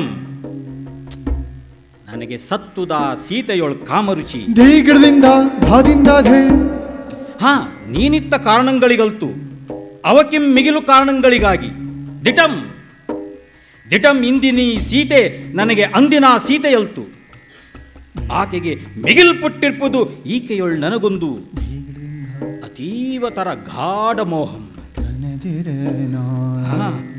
ತೊರೆದನ್ ಆಕೆಯನ್ ಆದೊಡಂ ಆದೊಡಂ ಎಂದೆಂದಿಗಂ ಬಿಡನ್ ಈಕೆಯನ್. ಚಂದ್ರನಖಿ ಪೇಳ್ವೆ ನಾಲಿಸು ಪಿಂತೆ ನಡೆದುದಂ. ಕಂಡನ ಮಾರೀಚನಂ ಪ್ರೇರೇಪಿಸನ್ ಆತನಂ ಕನಕ ಮೃಗ ರೂಪದಿಂದ ವಂಚಿಸಲ್. ಬಲ್ಲೆ ನೀನದಂ ಕಥನಂ ಮಾವನು ಆಡಿದನಂದು ಹದಿಪದೆಯ ಮಹಿಮೆಯಂ ಕುರಿತು. ರಾವಣ ಶಯ್ಯೆಗೊಲಿಯ ದಿಹನಾರಿ ಇಲ್ಲ ಎಂದಾಡಿದನ್ ಮೂಲೋಕದೊಳ್. ಮತ್ತೆ ಪೂಂತೆನವನಿಗೆ ಇಲ್ಲ ಮಾರೀಚ ಇಲ್ಲ, ಎಲ್ಲಿಯೂ ಇಲ್ಲ ಆ ನನ್ನ ತಾಯಿ. ಕುಸಿಯ ಪೊಗಳಲ್ಲಯ್ಯೋ ಅಯ್ಯೋ ಪೇಸಿ ತಪ್ಪುದೆನ್ನ ಬಾಯ್ ಸಲ್ಲದೈ ಪುಸಿಗೆನ್ನ ಪೂಜೆ. ಪಾವನೆ ಎನಗೆ ತೋರ್ದಂದು ಧನ್ಯನಾಂ ಧನ್ಯತಾಂ. ಚಂದ್ರನಖಿ ಧನ್ಯನಪ್ಪ ಧನ್ಯನಪ್ಪ ಪೊಳ್ತು ತೋರಿರ್ಪುದು ಸಾರೆ ಬರ್ಪಂತೆ. ಬರ್ದುಕಿರಲ್ ಮೇಣ್ ಪುಣ್ಯ ಯೋಗ ಮಿರೆ ನಿನಗೆ ನೋಡಲ್ ಬರ್ಕುಂ ಆ ದಿವ್ಯ ದೃಶ್ಯಂ.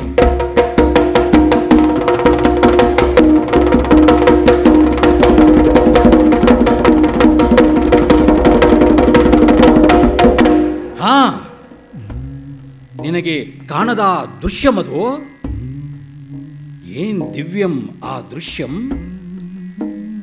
ಮೂಲೋಕ ಇನ್ನೆಗಂ ಮತ್ತಂ ಇನ್ನಾದೊಡಂ ಕಂಡರಿಯದ ಕಾಣಲಾರದ ಕೊಳುಗುಳದಿ ರಘುಕುಲ ಲಲಾಮನಂ ಜಗದೈಕ ವೀರನಂ ಗೆಲ್ದು ಸೆರೆಯಾಳ್ ಮಾಡಿ ತಂದು ಲಂಕೇಶ್ವರನ ಸರ್ವ ಗರ್ವವನ್ನು ಇರದೆ ಸೋಲಿಸಿದ ಮೈಥಿಲಿಗೆ ಕಪ್ಪೆ ಮೆನೆ ಕಾಣಿಕೆ ನೊಪ್ಪಿಸುವ ಭವ್ಯತಾ ದಿವ್ಯ ದೃಶ್ಯಮಂ. ದಿಟಂ ನೀ ಮಹಾಕವಿ ದಿಟಂ. ಜಗದ್ರಂಗದೊಳ್ ಬರೀ ಕಲ್ಪನೆಯೊಳಲ್ತು ಕೃತಿಗಳಂ ಕೊರೆಯುವ ಮಹಚ್ಚಿಲ್ಪಿ ನೀಂದಿಟಂ. ತಾಳ್ ತಾಳ್ ಕವಿ ಪ್ರತಿಭೆಯಲ್ತು ಆ ಋತ ಪ್ರತಿಭೆ. ದಶಮುಖಂ ಶತಮುಖಂ ಬಹುಮುಖಂ ಅನಂತ ಮುಖಮದಕ್ಕೆ ಕೇಳ್. ಜಾನಕಿಗೆ ಸೋಲನ್ ಒಪ್ಪಿದನಿಲ್ಲಂ ಇನ್ನುಂ ಆಂ ತಂಗೆ. ಆ ಸೋಲೊಳಗೆ ಇಹುದೆನ್ನ ಗೆಲ್. ಧೀಗಿಡದಿಂದ ಧಾದಿಂದ ಹಿಂದೆನ್ನ ಮೂಲ ಬಲಗಳನ್ನೆಲ್ಲ ಕೊನೆರಣಕ್ಕೆ ಕರೆಯುವೆನ್. ಪಿಂತೆದು ಮಹಾವಾನರ ಬಲಂ ಕಾಣದ ಒಂದತಿ ಪರಾಕ್ರಮವನ್ ಅವರಿಗಿಂದು ಆಂ ತೋರುವೆನ್. ಧೇಂ ತೈತ ನನಗೆ ಬ್ರಹ್ಮನಿಂ ಬಂದುದೊಂದು ಇರ್ಪುದು ವರವರಿಷ್ಠಂ. ಧಾದಿಂದ ಧೇಂ ಆ ವರಬಲದಿ ನನ್ನ ಮೂಲ ಬಲದೋಳ್ ನಾನೇ ಓರ್ವನು ಸರ್ವರುಂ ಮತ್ತೆ ಸರ್ವಮಂ ಆಗಿ ದಶಮುಖನೆಂಬ ಬಿರುದು ಶತಶತಮಾಗಿ ಕಾದಾಡುವೆನ್. ಧೇನೋ ಮತ್ತಂ ಈ ಸೀತೆಯಂ ಬೇಡಿ ಪಡೆವೆನ್ ಇಷ್ಟಾರ್ಥಮಂ. ಅತಿಕಾಯನ್ ಇಂದ್ರಜಿತುಗಳು ಮಡಿದರೇನ್ ಮಹಿ ಬಿಟ್ಟರಲ್ತೆ. ತಂಗೆ ನೀನ್ ಅಳುಕದಿರ್, ಅಳದಿರ್, ಅಂಜದಿರ್ ತಂಗೆ. ಸಿಡಿಲಾಳ್ ಸಹೋದರನೆಂದೆಂದರಿ ಸಹೋದರಿ. ಏಳ್ ತಂಗೆ ಏಳ್. ನನಗೇಕೋ ಬಾಯಾರುತ್ತಿದೆ. ಪಾನಮಂತ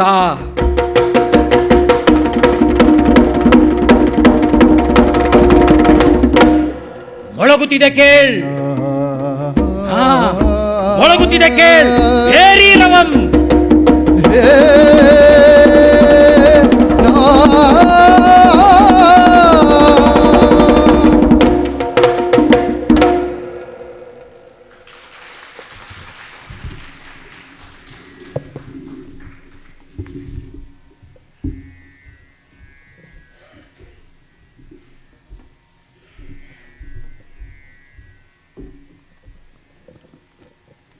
ಶ್ರೀ ರಾಮಾಯಣ ದರ್ಶನಂನ ಸಂಭಾಷಣೆಯ ಈ ಅದ್ಭುತ ಪ್ರಸ್ತುತಿಯು ಕವಿ ಕಂಡ ದರ್ಶನಕ್ಕೆ ಒಂದು ಸಾಕ್ಷಿ. ಸ್ನೇಹಿತರೆ, ಕುವೆಂಪುರವರ ಮತ್ತೊಂದು ಪ್ರಸಿದ್ಧ ನಾಟಕ ಜಲಗಾರ. ಮನುಷ್ಯರನ್ನು ಮನುಷ್ಯರಂತೆ ಕಾಣಲಾಗದ, ಹುಟ್ಟಿನ ಕಾರಣಕ್ಕೆ ಕುಲದ ಕಾರಣಕ್ಕೆ ಹೀಗೆಳೆಯುವ ವ್ಯವಸ್ಥೆಯ ಕ್ರೌರ್ಯತೆ ಅರ್ಥಹೀನತೆಯನ್ನು ಅನಾವರಣಗೊಳಿಸುತ್ತದೆ. ಊರನ್ನೆಲ್ಲ ಸ್ವಚ್ಛಗೊಳಿಸುವ ಜಲಗಾರನಿಗೆ ದೇಗುಲದೊಳಕ್ಕೆ ಪ್ರವೇಶವಿಲ್ಲ. ಹಾಗಾದರೆ ಜಲಗಾರನಿಗೆ ದೇವರ ದರ್ಶನ ಸಾಧ್ಯವಿಲ್ಲವೇ? ಅವನು ದೇವರ ಪೂಜೆಗೆ ಅರ್ಹನಲ್ಲವೇ? ಇದಕ್ಕೆಲ್ಲ ಉತ್ತರ ಕೊಡುತ್ತದೆ ಜಲಗಾರ ನಾಟಕ. ಎಲ್ಲರೊಳಗಿರುವ ದೈವತ್ವ ಮಹತ್ತನ್ನು ಸಾರುವ ಜಲಗಾರ ನಾಟಕದ ಸಣ್ಣ ತುಣುಕು ಇದೀಗ ನಿಮ್ಮ ಮುಂದೆ.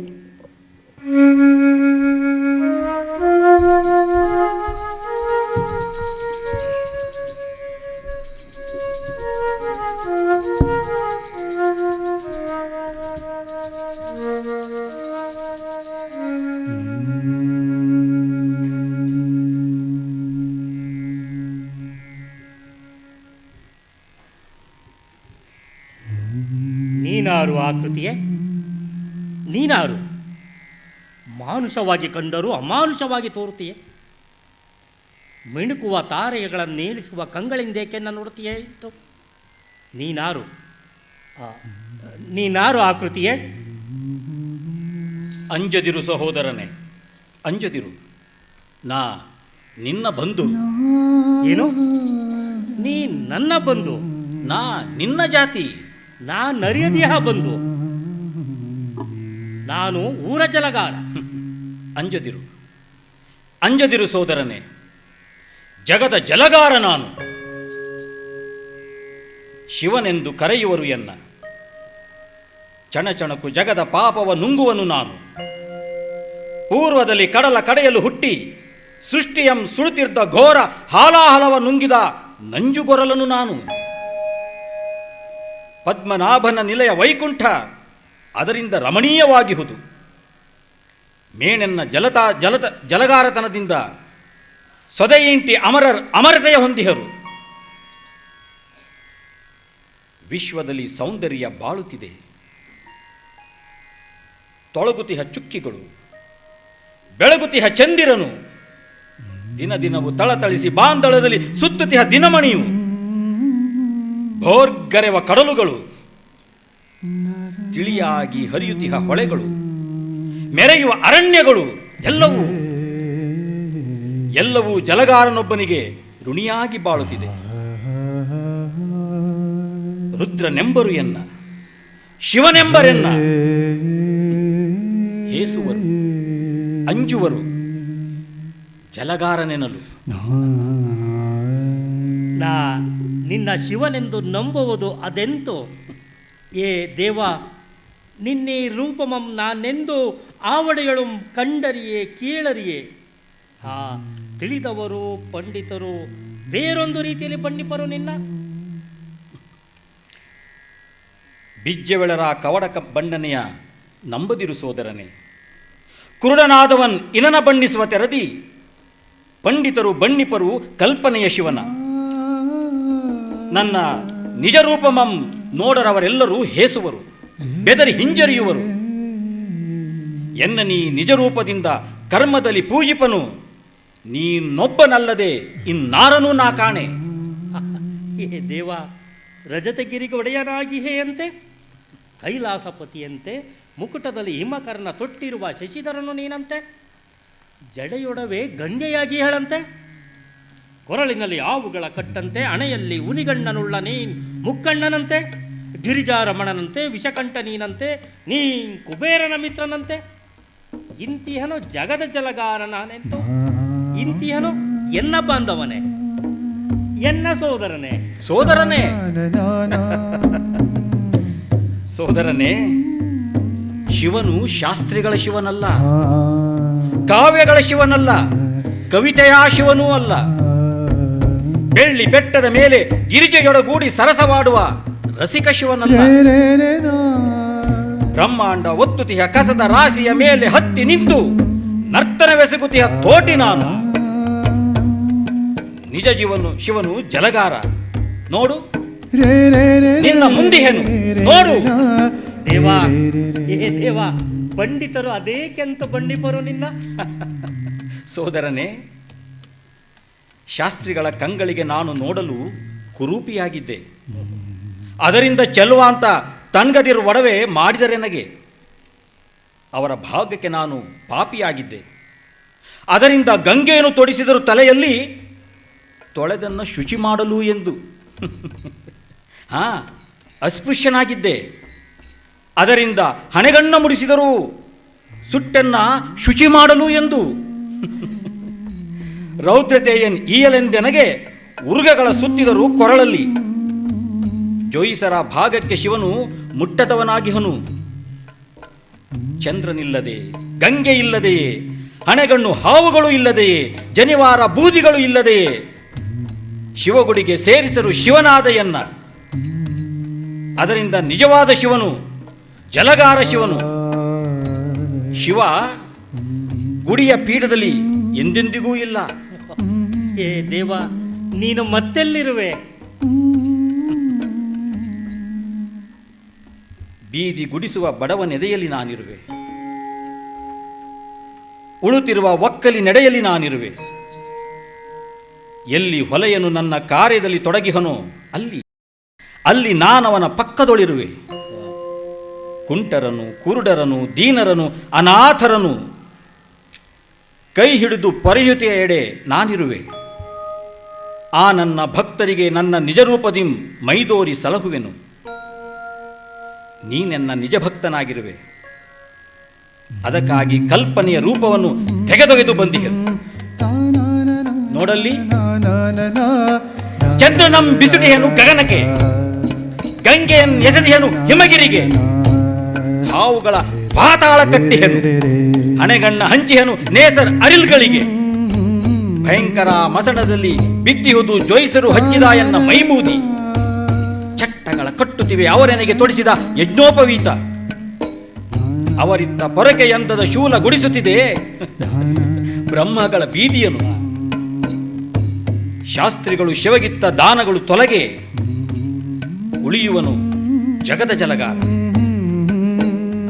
ಊರ ತೋಟಿಯು ನೀನು, ಜಗದ ತೋಟಿಯು ನಾನು.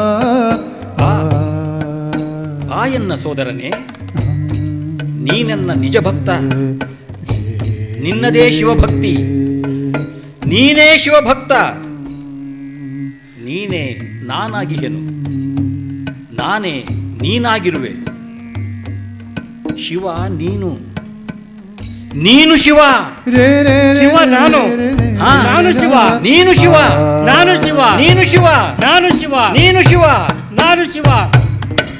ಮಣ್ತನಕ್ಕೆ ಮರತನಕ್ಕೆ ಮಿಗತನಕ್ಕೆ ಖಗತನಕ್ಕೆ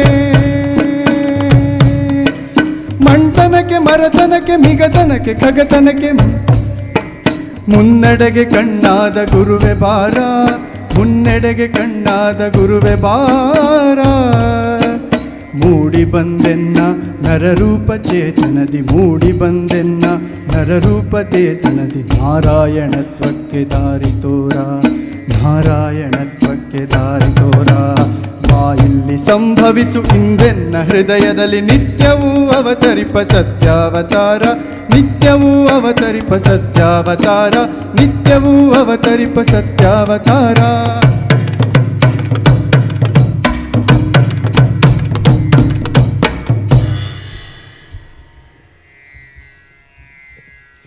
ಜಲಗಾರನಿಗೆ ಶಿವನ ದರ್ಶನವಾದ ನಂತರ ನಾವು ಪ್ರಕೃತಿಯ ಇನ್ನೊಂದು ದರ್ಶನದತ್ತ ಹೋಗೋಣ. ಇಡೀ ಮಲೆನಾಡಿನ ಜೀವಚೈತನ್ಯವನ್ನು ಒಡಲೊಳಗೆ ಇಟ್ಟುಕೊಂಡ ಬೃಹತ್ ಕಾದಂಬರಿ ಮಲೆಗಳಲ್ಲಿ ಮದುಮಗಳು. ಇಲ್ಲಿ ಯಾರೂ ಮುಖ್ಯರಲ್ಲ, ಯಾರೂ ಅಮುಖ್ಯರೂ ಅಲ್ಲ ಎಂಬ ಮಹದ್ದರ್ಶನ ಒಡಮೂಡಿ ನಿಂತಿದೆ. ಸಿಂಬಾವಿಯ ಆಳು ಗುತ್ತಿ ಬೆಟ್ಟಳ್ಳಿಯ ತಿಮ್ಮಿಯನ್ನು ಹಾರಿಸಿಕೊಂಡು ಬರಬೇಕೆಂಬ ಮಹತ್ ಕಾರ್ಯ ಸಾಧನೆಗಾಗಿ ಹೊರಟಿದ್ದಾನೆ. ಹೊರಟವರು ತಲುಪಿದ್ದೆಲ್ಲಿಗೆ? ಕಂಡಿದ್ದೇನು? ಆದ ದರ್ಶನವೇನು? ಬನ್ನಿ, ಹುಲಿಕಲ್ಲು ನೆತ್ತಿಯತ್ತ ಹೋಗಿ ಬರೋಣ.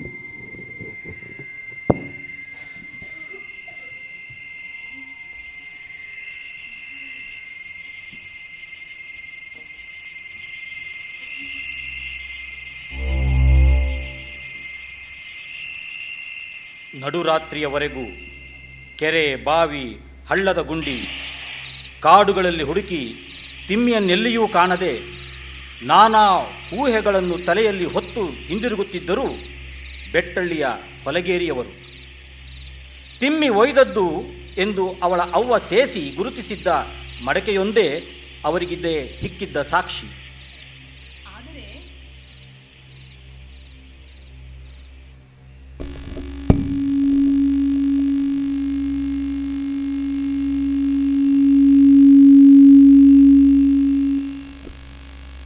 ಆದರೆ ಸೇಸಿಯ ಮೈಮೇಲೆ ಬಂದಿದ್ದ ಜಕ್ಕಿಣಿ ಕೊಟ್ಟಿದ್ದ ಭರವಸೆಯನ್ನು ಕೇಳಿ ಅನೇಕರಿಗೆ ಸಮಾಧಾನವಾಗಿತ್ತು. ಆ ದೈವವಾಣಿಯಲ್ಲಿ ಅಚಲ ಶ್ರದ್ಧೆ ಇಟ್ಟಿದ್ದ ತಿಮ್ಮಿಯ ತಂದೆ ದೊಡ್ಡ ಬೀರನಿಗೊಂದು ಧೈರ್ಯವೇ ಧೈರ್ಯ. ತನ್ನ ಮಗಳನ್ನು ಜಕ್ಕಿಣಿ ಅಡಗಿಸಿಟ್ಟಿದೆ, ನಾಳೆ ಬಂದೇ ಬರುತ್ತಾಳೆ. ಜಕ್ಕಿಣಿಗೆ ಸರಿಯಾಗಿ ಹರಕೆ ಹೊತ್ತರಾಯಿತು. ಜೊತೆಗೆ ಇನ್ನೊಂದು ಸಂಕಲ್ಪವೂ ಅವನ ತಲೆಗೆ ಹೊಕ್ಕಿತ್ತು. ತಲೆ ಮೇಲೆ ತಲೆ ಬಿದ್ದು ಹೋದ್ರೂ ಹೋಗಲಿ, ಕಿಲಸ್ತರ ಜಾತಿಗೆ ಸೇರುವ ಆ ಬಚ್ಚನಿಗೆ ಖಂಡಿತ ಹೆಣ್ಣು ಕೊಡುವುದಿಲ್ಲ ಎಂದು. ಆದರೆ ಆ ಧೈರ್ಯಕ್ಕೆ ಸಮಸ್ಪರ್ಧಿಯಾಗಿದ್ದ ಒಂದು ಮಹಾ ಸಂಕಟ ಮಾತ್ರ ಅವನನ್ನು ಬಿಟ್ಟಿರಲಿಲ್ಲ. ತನ್ನ ಮಗಳ ಮೈ ಮೇಲೆ ಹಾಕಿದ್ದ ನಗ ಮಗಳ ಜೊತೆ ಹಿಂದಿರುಗುತ್ತದೆಯೋ ಇಲ್ಲವೋ ಎಂದು. ಅದು ಅವರಿವರನ್ನು, ಬೆಟ್ಟಳ್ಳಿ ಒಡೆಯರನ್ನು ಕಾಡಿ ಬೇಡಿ ಕಡತಂದದ್ದು. ಅದನ್ನು ಮತ್ತೆ ಮತ್ತೆ ಹೆಂಡತಿಯೊಡನೆ ಹೇಳಿಕೊಂಡು ಅವಳನ್ನು ರಂಡೆ ಮುಂಡೆ ಎಂದು ಬಯ್ಯತೊಡಗಿದ್ದನು. ಸೇಸಿ ಅಲ್ಲಿ ಇಲ್ಲಿ ಹುಡುಕಿದಂತೆ ಮಾಡಿ ಮಡಕೆಯಲ್ಲಿ ಗಂಟು ಕಟ್ಟಿ ಹಾಕಿದ್ದ ಆ ನಗವನ್ನು ತಂದು ಜಕ್ಕಿಣಿ ಅದನ್ನು ಇಲ್ಲೇ ಹಾಕಿ ಹೋಗ್ಯದೆ ಎಂದು ಹೇಳಿದಾಗ ಅವನ ಆನಂದಕ್ಕೆ ಪಾರವೇ ಇರಲಿಲ್ಲ. ಇನ್ನು ಆ ಹಾಳು ಮುಂಡೆ ಬಂದ್ರೇನು ಬಿಟ್ರೇನು ಎಂದು ಮಗಳಿಗೆ ಶಾಪ ಹಾಕಿಯೂ ಬಿಟ್ಟಿದ್ದನು. ಅವಳ ಋಣ ಕಡೀಲಿ. ಇತ್ತ ಕೇರಿಯ ಸುತ್ತಮುತ್ತ ಅವಳ ಅನ್ವೇಷಣೆ ನಡೆಯುತ್ತಿದ್ದಾಗ ತಿಮ್ಮಿ ತನ್ನ ಮುಂದೆ ಅತ್ತಿತ್ತ ಬೀಸುತ್ತಾ ಉರಿಯುತ್ತಾ, ಮತ್ತೆ ಆರಿ ಆರಿ ಕೆಂಡವಾಗುತ್ತಾ, ಮತ್ತೆ ಬೀಸಿದಂತೆಲ್ಲ ಹೊತ್ತಿ ಉರಿಯುತ್ತಾ, ಕಗ್ಗತ್ತಲೆಯಲ್ಲಿ ಬೇಗ ಬೇಗನೆ ಚಲಿಸಿ ಮುಂಬರಿಯುತ್ತಿದ್ದ ದೊಂದಿಯ ಹಿಂದೆ ಅದನ್ನನುಸರಿಸಿ ಬಿರೆಬಿರನೆ ನಡೆಯುತ್ತಿದ್ದಳು. ತಾನು ಹೋಗುತ್ತಿದ್ದುದು ಯಾವ ದಾರಿ, ಯಾವ ಊರು, ಎಲ್ಲಿಗೆ ಹೋಗುತ್ತಿದ್ದೇನೆ ಎಂಬುದಾವುದೂ ಅವಳಿಗೆ ಗೊತ್ತಿರಲೂ ಇಲ್ಲ. ಗೊತ್ತು ಮಾಡಿಕೊಳ್ಳುವ ಗೋಜಿಗೆ ಅವಳು ಹೋಗಲೂ ಇಲ್ಲ. ಕಣ್ಣಿಗೆ ಏನೊಂದು ಕಾಣಿಸುತ್ತಲೂ ಇರಲಿಲ್ಲ, ದೊಂದಿಯ ತುದಿಯ ಬೆಂಕಿಯ ವಿನ.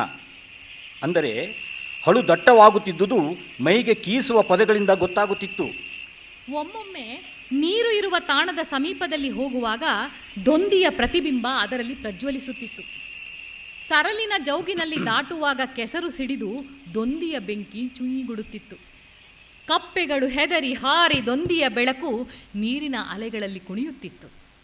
ಕೆಲವೆಡೆ ಹುಳುಹುಪ್ಪಟೆಗಳು ದೊಂದಿಗೆ ಮುತ್ತಿ ಸುಟ್ಟು ಸೀದು ಚಟಪಟ ಸಿಡಿಯುತ್ತಿದ್ದವು. ಆ ಕತ್ತಲೆಗೆ ಸರಿಸಮವಾಗಿ ಅಥವಾ ಒಂದು ಕೈ ಮೇಲಾಗಿಯೇ ಕರ್ರಗಿದ್ದ ನಾಯಿ ಹುಲಿಯ ಒಮ್ಮೆ ಇವಳ ಹಿಂದೆಯೂ ಒಮ್ಮೆ ದೊಂದಿ ಹಿಡಿದು ಬೀಸುತ್ತಾ ಹೋಗುತ್ತಿದ್ದ ಗುತ್ತಿಯ ಮುಂದೆಯೂ ಒಮ್ಮೆ ಆ ಕಡೆ ಒಮ್ಮೆ ಈ ಕಡೆ ಪಕ್ಕದಲ್ಲಿಯೂ ಹಳುವಿನಲ್ಲಿ ಓಡಾಡುತ್ತಿದ್ದು ತಿಮ್ಮಿಗೆ ಧೈರ್ಯವಾಗಿತ್ತು. ಗುತ್ತಿಯ ಹಿಂದೆ ಗುಡ್ಡ ಹತ್ತುತ್ತಿದ್ದಾಗಲೇ ನೆತ್ತರು ಹೆಪ್ಪುಗಟ್ಟಿಸುವಂತಹ ಆ ರುದ್ರ ಘಟನೆ ನಡೆದದ್ದು.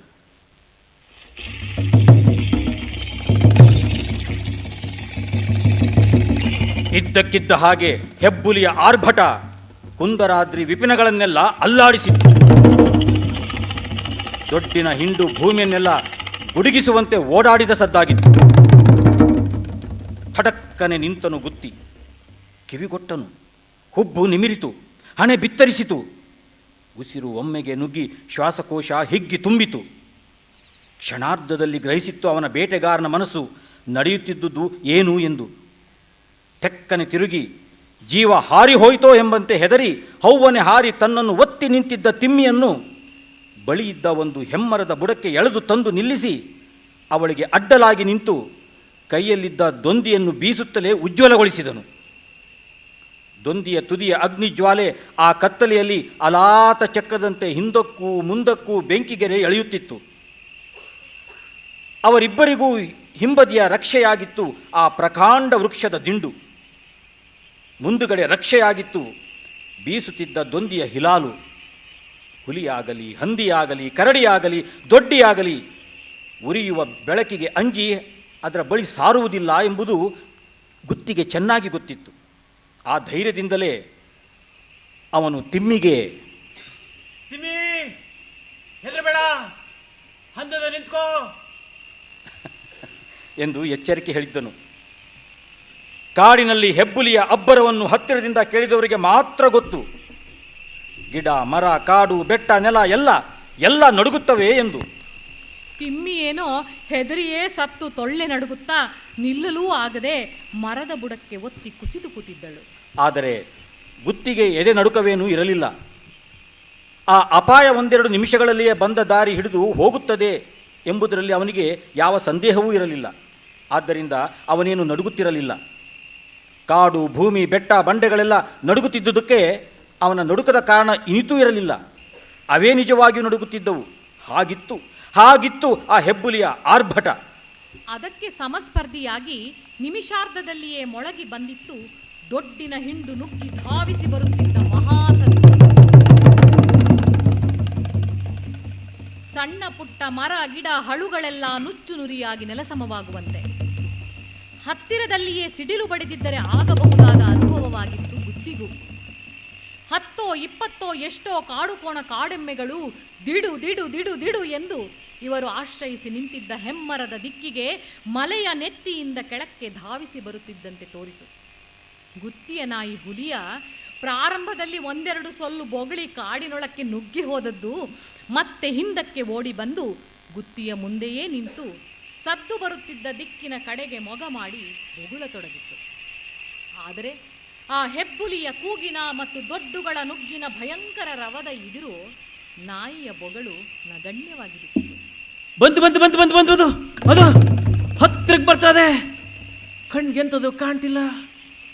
ಬೀಸುತ್ತಿದ್ದ ದೊಂದಿಯ ಕೆಂಬೆಳಕಿನಲ್ಲಿ ಅದೊಂದೇ ನಯನೇಂದ್ರಿಯ ವಿಷಯವಾಗಿತ್ತು.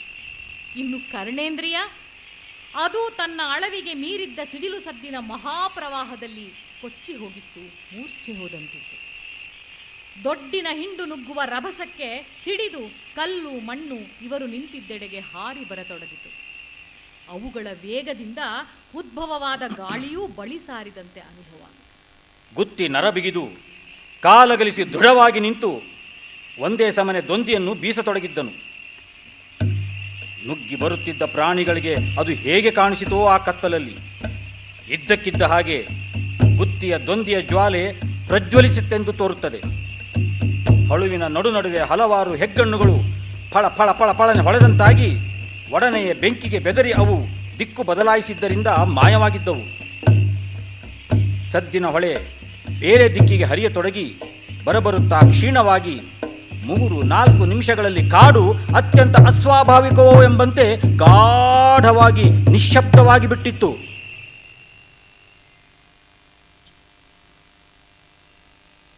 ಹುಲಿಯನ ನಾಲಿಗೆಯು ಅದರ ಗಂಟಲಲ್ಲಿ ಹುದುಗಿ ಮೌನವಾಗಿತ್ತು. ನಡೆದ ಘಟನೆಯ ಭೀಷಣ ಭವ್ಯಾನುಭವಕ್ಕೆ ಸ್ತಂಭೀಭೂತವಾದಂತೆ ಹೆದೆಯೇರಿದ ಬಿಲ್ಲಿನಂತೆ ಬಿಗಿದು ನಿಂತಿದ್ದ ಮೈಯನ್ನು ಸಡಿಲಿಸಿ ಶ್ವಾಸಕೋಶ ತುಂಬುವಂತೆ ದೀರ್ಘವಾಗಿ ಉಸಿರೆಳೆದು ಬಿಡುತ್ತಾ ಗುತ್ತಿ ತಿಮ್ಮಿಯ ಯೋಗಕ್ಷೇಮ ಪರಿಶೀಲನೆಗೆ ತಿರುಗಿದನು. ಅವಳು ಮರದ ಬುಡದಲ್ಲಿ ಒದ್ದೆಯಾಗಿ ಕುಳಿತಿದ್ದಳು. ಅವಳನ್ನು ನಡೆಸಿಕೊಂಡು ನಿಧಾನವಾಗಿ ಗುಡ್ಡವೇರಿದನು. ಸ್ವಲ್ಪ ದೂರ ಹೋದ ಮೇಲೆ ಗುಡ್ಡದ ಕಡಿಪು ಕಡಿಮೆಯಾಗತೊಡಗಿ ಕಡೆಗೆ ಸಮತಟ್ಟಾಗುತ್ತಾ ಬಂದಿತು. ಇನ್ನೂ ಮುಂದೆ ಹೋದ ಮೇಲೆ ಮರಗಳು ವಿರಳವಾಗಿ ಹಳು ಹಕ್ಕಲಾದಂತೆ ತೋರಿ ಕಡೆಗೆ ಬಂಡೆಯ ಹಾಸುಗಲ್ಲಿನ ಮೇಲೆ ನಿಂತಾಗ ನೆತ್ತಿಯ ಮೇಲೆ ಆಕಾಶವು ಕಾಣಿಸತೊಡಗಿತು. ಚುಕ್ಕಿ ಕಿಕ್ಕಿರಿದು ಕಾಡಿನ ಒಳಗಿದ್ದ ಕಗ್ಗತ್ತಲೆಗೆ ಬದಲಾಗಿ ನಕ್ಷತ್ರ ಕಾಂತಿಯ ಮಬ್ಬುಗತ್ತಲೆ ಹಬ್ಬಿ ವಸ್ತುಗಳ ಬಹಿರಾಕಾರಗಳು ಮಂಜು ಮಂಜಾಗಿ ಕಾಣಿಸತೊಡಗಿದವು. ಅವರು ನಿಂತಿದ್ದ ಎತ್ತರಕ್ಕೆ ದಿಗಂತವು ಸುತ್ತಲೂ ವಿಸ್ತಾರವಾಗಿ ಹಿಂದಕ್ಕೆ ಸರಿದು ದೂರ ದೂರದ ಪರ್ವತ ಶ್ರೇಣಿಗಳ ಮಶೀಮಯ ರೂಪಗಳಲ್ಲಿ ಕೊನೆಗೊಂಡಿತು. ತಿಮೆ, ಇದೇ ಹುಲಿಕಲ್ಲಿತ್ತಿ ಕಣೆ. ತಿಮ್ಮಿ ಮಾತಾಡಲಿಲ್ಲ. ಅವಳು ಒಂದು ಬಂಡೆಯ ಮೇಲೆ ವಿಶ್ರಮಿಸಿಕೊಳ್ಳುವಂತೆ ಕುಳಿತಿದ್ದಳು. ಕೇರಿಯಿಂದ ಹೊರಡುವಾಗ ಅವಳಿಗಿದ್ದ ಪ್ರಣಯೋತ್ಸಾಹದ ಸಾಹಸವೆಲ್ಲ ಉಡುಗಿ ಹೋಗಿತ್ತು. ಇಷ್ಟು ಹೊತ್ತಿಗೆ ಬಿಡಾರದಲ್ಲಿ ಅವ್ವನ ಮಗ್ಗುಲಲ್ಲಿ ಸುಖವಾಗಿ ನಿದ್ದೆ ಮಾಡುತ್ತಾ ಮಲಗಿರುತ್ತಿದ್ದೆನಲ್ಲ ಎನ್ನಿಸಿ ಅವಳ ಮನಸ್ಸಿನಲ್ಲಿ ಪಶ್ಚಾತ್ತಾಪ ಮೂಡತೊಡಗಿತ್ತು. ಅವಳು ಹೊರಟಾಗ ಈ ಕಾಡು, ಹಳು, ಬೆಟ್ಟ, ಪಯಣದ ದಣಿವು, ಹುಲಿ, ದೊಡ್ಡು, ಪ್ರಾಣಕ್ಕೆ ಒದಗಲಿದ್ದ ಭಯ ಇವುಗಳನ್ನೆಲ್ಲ ನಿರೀಕ್ಷಿಸಿರಲಿಲ್ಲ. ನೆಟ್ಟಗೆ ಸಿಂಬಾವಿಗೆ ಹೋಗಿ ಅಲ್ಲಿಯ ಕೇರಿಯಲ್ಲಿ ಅತ್ತೆ ಮಾವಂದಿರೊಡನೆ ಇದ್ದು ಬಿಡುತ್ತೇನೆ ಎಂದು ಊಹಿಸಿದ್ದಳು. ಎಂತದೆ, ಪೂರ ಸಾಕಾಗೋಯ್ತೇನೆ. ಅಯ್ಯೋ, ಇನ್ನೆಷ್ಟು ದೂರ ಅದೇ ಸಿಂಬಾವಿ? ಸುಮಾರು ದೂರ ಅದೇ. ನಮ್ಮ ಮನೆಗೆ ಹೋಗೋಣ? ಏನೋ ನಮ್ಮ ಮನೆಗೆ ಹೋಗೋಣ ಅಂದೆ. ಮನೆಗಂದ್ರೆ ನಿಮ್ಮ ಕೇರಿಗ? ಹೋ, ಏಯ್, ಹೋದ್ರೆ ನಿನ್ನಪ್ಪ ಕೊಚ್ಚಿ ಹಾಕ್ತಾನೆ. ಕೇರಿ ಹತ್ರ ಬಿಟ್ಟು ಹೋಗ್ಬಿಡು ನೀನು. ನಾ ಬಿಡಾರಕ್ಕೆ ಹೋಗಿ ಅವನ್ನ ಕರೆದೆಬ್ಸ್ತೀನಿ. ಎಲ್ಲಿಗೆ ಹೋಗಿದ್ದೆ ಅಂತ ಕೇಳಿದ್ರೆ ನಿಮ್ಮಪ್ಪ ದಯ್ಯ ಅಡಗಿಸಿತ್ತು ಅಂತ ಹೇಳ್ತೀನಿ. ನಂಬ್ತಾರೇನೆ? ಅವತ್ತೊಂದ್ಸಲ ಹಂಗೆ ಹೇಳಿದ್ದೆ, ನಂಬಿದ್ರು ಅಂತೀನಿ. ಓಡೋಗಿದ್ದೇನೆ. ಯಾರ ಜೊತೆಗೆ? ಯಾಕೆ? ಯಾವಾಗಲೇ? ಈಗ ಹಿಂದಕ್ಕೆ ಹೋಗೋದು ಬಂದಿದ್ದಕ್ಕಿಂತಲೂ ಕಷ್ಟ, ಮುಂದಕ್ಕೆ ಹೋಗೋದು ಬೇಡ. ಈಗಲೇ ನಿಂಗೆ ಸಾಕಾಗಿ ಹೋಗಿದೆ. ನಾಳೆ ಹೊತ್ತಾರೆ ಯಾವುದೋ ಯೋಚನೆ ಮಾಡೋಣ. ಈಗ ಹೇಳು, ಬಾ ಹೇಳ್ತೀನಿ. ಗುತ್ತಿ ಸ್ವಲ್ಪ ಹೊತ್ತಿನಲ್ಲಿಯೇ ದೊಡ್ಡ ಬೇಟೆಯಲ್ಲಿ ಹಳು ನುಗ್ಗಿ ಅವನು ಕಾಣುತ್ತಿದ್ದ ಒಂದು ಪಾಳುಗುಡಿಯ ಮಂಟಪಕ್ಕೆ ಬಂದನು. ಅದು ಹುಲಿಕಲ್ಲು ನೆತ್ತಿಯ ದಕ್ಷಿಣ ಭುಜದಲ್ಲಿದ್ದ ಒಂದು ಕಲ್ಲು ಕಟ್ಟಡವಾಗಿತ್ತು.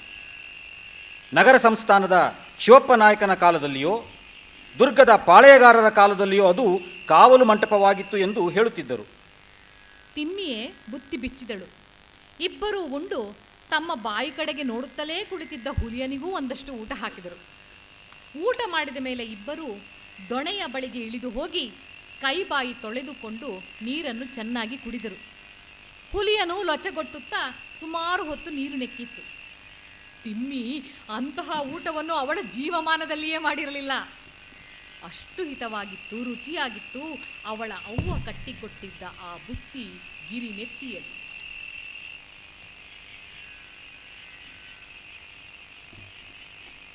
ಇಬ್ಬರು ನಾಯಿಯೊಡನೆ ಮಂಟಪಕ್ಕೆ ಹಿಂದಿರುಗಿ ಹತ್ತಿ ಬಂದರು. ಬುತ್ತಿ ಉರಿಯುತ್ತಿದ್ದ ಬೆಂಕಿಗೆ ಮತ್ತಷ್ಟು ಕುಂಟೆ ಕಟ್ಟಿಗೆ ಹಾಕಿದನು. ಬೆಳಗಿನ ಜಾವದವರೆಗೂ ಅದು ಉರಿಯಲಿ ಎಂದು. ಏಕೆಂದರೆ ಆ ಬೆಂಕಿಯೇ ಅವರಿಗೆ ಧೈರ್ಯವೂ ರಕ್ಷೆಯೂ ಆಗಿತ್ತು. ಆ ಭಯಂಕರ ಅಡವಿಯಲ್ಲಿ ತಿಮ್ಮಿ ಮಂಟಪದಲ್ಲಿ ಗುಡಿಸಿದ್ದ ಜಾಗದಲ್ಲಿ ಮಲಗಲು ಹವಣಿಸುತ್ತಿದ್ದಳು. ಅವಳ ಹೃದಯದಲ್ಲಿ ತಟಕ್ಕನೆ ತನ್ನ ಹೆಣ್ಣುತನದ ನಾಣು ಎಚ್ಚರಗೊಂಡು ಅತ್ತ ಇತ್ತ ನೋಡತೊಡಗಿದಳು. ಬೆಂಕಿಗೆ ಕಟ್ಟಿಗೆ ಹಾಕುತ್ತಿದ್ದ ಗುತ್ತಿ, ಅಲ್ಲೇ ನನ್ನ ಕಂಬಳಿ ಹಾಸ್ಕೊಂಡು ಮನ್ ಕೇಳೆ. ಓಹೋ, ಕಂಬಳಿ ಬ್ಯಾಡ. ಅವ್ವ ಕೊಟ್ಟ ಗಂಟಿನಲ್ಲಿ ಒಂದು ಸೀರೆ ಅದೆ, ಅದೇ ಸಾಕು. ನೋಡು, ಬೆಳಗಿನ ಜಾವ ಪೂರ ಚಳಿ ಆಗ್ತದೆ. ಕಾವಡ ಬಿದ್ದರೂ ಬೀಳ್ಬೈದು. ಶೀತ ಗೀತ ಆಗಿ ಜರ ಗಿರ ಬಂದರೆ ನನ್ನ ಮಾತಿಲ್ಲ. ಆಮೇಲೆ ನಿನ್ನವ್ವ ನನ್ನ ಬೈತದೆ. ಹಂಗಾರೆ ನಿಂಗೆ ಬ್ಯಾಡೇನು ಕಂಬಳಿ? ಬೇಕು. ಮತ್ತೆ ಇಬ್ರು ಒಂದೇ ಕಂಬಳಿಲಿ ಹ್ಯಾಂಗ್ ಮನ್ಗದು? ಇಬ್ರಸಯ್ಯ, 3 ಜನ ಬೇಕಾದ್ರೂ ಮನೆಗೆ ಬೈದು. ಅದೇನು ಚಿಟ್ಕಂಬಳಿ ಅಂತ ಮಾಡಿಯಾ? ಹೆಗ್ಗಂಬಳಿ ಬೇಕಾದ್ರೆ ಬಿಚ್ಚಿ ಹಾಸ್ ನೋಡು. ಓಹೋ, ನಾನೊಲ್ಲೆ, ನಿನ್ ಜೊತೆ ಮನ್ಗಕ್ ನಾನೊಲ್ಲೆ. ಏಯ್, ಅಲ್ಲೇ ತಿಮ್ಮಿ, ನೀ ನನ್ನ ಮದುವೆ ಆದ್ಮೇಲೆ ಮಗ್ಲಗೆ ಮನಗ್ತೀಯೋ ಇಲ್ಲೋ? ಏ, ನಿಂಗೆ ನಾಚಿಕೆ ಇಲ್ಲ? ಬಂಡ್ ಮಾತಾಡ್ತೀಯಲ್ಲ. ನಾಳೆ ಅತ್ತೆಮ್ಮನ ಹತ್ರ ಹೇಳ್ದೆ ಇದ್ರು ಕೇಳ್. ನಿಂಗೆ ಗಂಡನ ಮಾತು ಹೆಂಡತಿಗೆ ಬಂಡ್ ಮಾತೇನೆ? ಮನಿಗೋಗನ ಅಂತಿದ್ದೆ. ಆಗ್ಲೇ ಅತ್ತೆಮ್ಮಂಗೆ ಹೇಳ್ತೀನಿ ಅಂತೀಯಲ್ಲ. ನೀ ಮಾ ಹುನಾರಿ ಹುಡುಗಿ ಕಣೆ. ತಿಮ್ಮಿ ಮುನಿಸಿಕೊಂಡವಳಂತೆ ಮುಖ ತಿರುಗಿಸಿ ಕಲ್ಲು ನೆಲದ ಮೇಲೆಯೇ ಮುದುರಿಕೊಂಡು ಮಲಗಿಬಿಟ್ಟಳು. ಬುತ್ತಿಯ ಕಂಬಳಿಯನ್ನು ಅದು ಇದ್ದಲ್ಲಿಂದ ತುಸು ದೂರಕ್ಕೆ ತಳ್ಳಿ, ಗುತ್ತಿ ಬೆಂಕಿ ಮಾಡಿ ತಿಮ್ಮಿಯ ಬಳಿಗೆ ಬಂದು ನೋಡುತ್ತಾನೆ. ಅವಳಿಗೆ ಆಗಲೇ ಗಾಢ ನಿದ್ರೆ ಬಂದಿದೆ. ಗುತ್ತಿ ತನ್ನ ಹೆಗ್ಗಂಬಳಿಯನ್ನು ಅವಳಿಗೆ ಮುಟ್ಟ ಹರಡಿ ಹಾಕಿದೆ. ಈ ಕಡೆಯ ತುದಿಯಲ್ಲಿ ಬೆಳಿಗ್ಗೆ ಚಳಿಯಾದರೆ ಹೊದ್ದುಕೊಳ್ಳುವಷ್ಟು ಕಂಬಳಿಯನ್ನು ಬಿಟ್ಟುಕೊಂಡು ಅವಳಿಗೆ ದೂರವಾಗಿಯೇ ಮಲಗಿದನು. ಆದರೆ ಅವಳಿಗೆ ಚಳಿಯಾದರೆ ಅವಳೂ ಕಂಬಳಿಯ ಮೇಲೆ ಮಲಗಿ ಹೊದ್ದುಕೊಳ್ಳಲು ಸಾಲುವಷ್ಟು ಭಾಗ ಬಿಡುವಾಗಿಯೇ ಇತ್ತು. ಹುಲಿಯನೂ ಅಲ್ಲಿಯೇ ಅವರ ಕಾಲುದಿಸಿ ಮಲಗಿಕೊಂಡಿತ್ತು. ಬೆಳಗಿನ ಜಾವ ತಿಮ್ಮಿಗೆ ಎಚ್ಚರವಾದಾಗ ನೋಡುತ್ತಾಳೆ, ತಾನು ಗುತ್ತಿಯ ಮೈಗೆ ಮೈಯೊತ್ತಿ ಮಲಗಿದ್ದಾಳೆ. ಕಂಬಳಿ ಅವರಿಬ್ಬರನ್ನು ಬಲವಾಗಿ ಸುತ್ತು ಹಾಕಿದೆ. ತನ್ನ ಬೆನ್ನಿಗೆ ಗುತ್ತಿಯ ಎದೆಯ ಬಿಸುಪು ಮುಟ್ಟಿ ಆ ಗುಡ್ಡದ ನೆತ್ತಿಯ ಕುಳಿರ್ಗಾಳಿಯ ಚಳಿಯಲ್ಲಿ ಅತ್ಯಂತ ಸುಖಕರವಾಗಿದೆ. ಆದರೂ ಗುತ್ತಿಗೆ ಎಚ್ಚರವಾಗುವುದಕ್ಕೆ ಮೊದಲೇ ಆ ನಾಣ್ಪಟ್ಟಿಗಳಿಂದ ಪಾರಾಗಿ ದೂರ ಮಲಗುತ್ತೇನೆ ಎಂದವಳು ಪ್ರಯತ್ನಿಸುವುದಕ್ಕೂ ಸಾಧ್ಯವಾಗದಂತೆ ಅವನ ತೋಳು ಅವಳ ಎದೆಯ ಮೇಲಿಂದ ಇಳಿದು ಬಲವಾಗಿ ಬಿಗಿದಂತಿದೆ. ಅವನು ಉಸಿರಾಡುವುದನ್ನೂ ನಿಶ್ಚಲವಾಗಿರುವುದನ್ನೂ ನೋಡಿದರೆ ಅವನಿಗೆ ನಿದ್ದೆ ಬಂದ ಹಾಗಿದೆ. ಆದರೆ ತನ್ನನ್ನು ಅಪ್ಪಿದ್ದ ಆ ತೋಳಿನ ಬಿಗಿಕಟ್ಟು ನಿದ್ದೆಗೆ ಸಾಧ್ಯವೇ ಎಂದು ಶಂಕೆಗೆ ಎಡೆಮಾಡಿಕೊಡುವಂತಿದೆ. ಅವಳಿಗೆ ಎಚ್ಚರವಾದ ಮೊದಲಲ್ಲಿ ಆ ಬಿಗಿಯೊಪ್ಪಿಗೆಯಿಂದ ತಪ್ಪಿಸಿಕೊಳ್ಳಬೇಕೆಂದಿದ್ದ ಮನಸ್ಸು ಆ ತೋಳಿನ ಬಂಧನದಿಂದ ಪಾರಾಗುವ ಪ್ರಯತ್ನವನ್ನೇ ಅವನನ್ನು ಎಚ್ಚರಗೊಳಿಸಿ ತಾನಿದ್ದ ಲಜ್ಜಾಕಾರ ಸ್ಥಿತಿಯಿಂದ ಬಹಿರಂಗಪಡಿಸಬೇಕೆಂಬ ತರುವಾಯದ ಭೀತಿಗೆ ಸಿಕ್ಕಿ ತಟಸ್ಥವಾಯಿತು. ತಿಮ್ಮಿ ಕಣ್ಣು ಬಿಟ್ಟು ನೋಡಿದಳು. ಕತ್ತಲೆ ಕಾಡು, ಏನೇನೋ ಅಪರಿಚಿತ ಶಬ್ದಗಳು. ಬೆಂಕಿಯ ಉರಿ ಆರಿ ಕೆಂಡವೇ ಕೆಂಪಾಗಿ ಕಾಣುತ್ತಿದೆ. ಹುಲಿಯ ಅಲ್ಲಿಯೇ ಕುಳಿತು ತನ್ನ ಹಿಂಗಾಲಿನಿಂದ ಕುತ್ತಿಗೆ ತುರಿಸಿಕೊಳ್ಳುತ್ತಿರುವುದು ಬೆಂಕಿಗೆ ಎದುರಾಗಿ ಮಶಿ ಚಿತ್ರದಂತೆ ಕಾಣುತ್ತಿದೆ. ತಿಮ್ಮಿ ಮತ್ತಷ್ಟು ಬಲವಾಗಿ ಕುತ್ತಿಯ ಮೈಗೆ ತನ್ನ ಬೆನ್ನೊತ್ತಿ ಹೊಕ್ಕು ಮಲಗಿಬಿಟ್ಟಳು. ಆದರೆ ಅವಳಿಗೆ ನಿದ್ದೆ ಬರಲಿಲ್ಲ. ರಾತ್ರಿ ಮಲಗುವಾಗ ಅವನ ಕಂಬಳಿಯನ್ನು ದೂರಕ್ಕೆ ತಳ್ಳಿ ಮಲಗಿದ್ದೆನಲ್ಲ, ಅದು ಹೇಗೆ ಹೀಗೆ ಮಲಗುವಂತಾಯಿತು? ನಿದ್ದೆಗಣ್ಣಿನಲ್ಲಿ ನಾನೇ ಹೊರಳಿ ಹೀಗೆ ಮಲಗಿಬಿಟ್ಟೆನೋ, ಅಥವಾ ಭಾವನೆ ನನ್ನನ್ನು ಎಳೆದು ಹೀಗೆ ಮಲಗಿಸಿಕೊಂಡನೋ? ಚಳಿಗೆ ಶೀತವಾಗದಿರಲಿ ಎಂದು ಇಂತೆಲ್ಲ ಆಲೋಚಿಸುತ್ತಿದ್ದಾಗಲೇ ಅವಳ ಮೈಗೆ ಏನೋ ಸವಿ ಏರತೊಡಗಿತು. ನಾನಿನಗೆ ನೀ ನನಗೆ ಜೇನಾಗುವ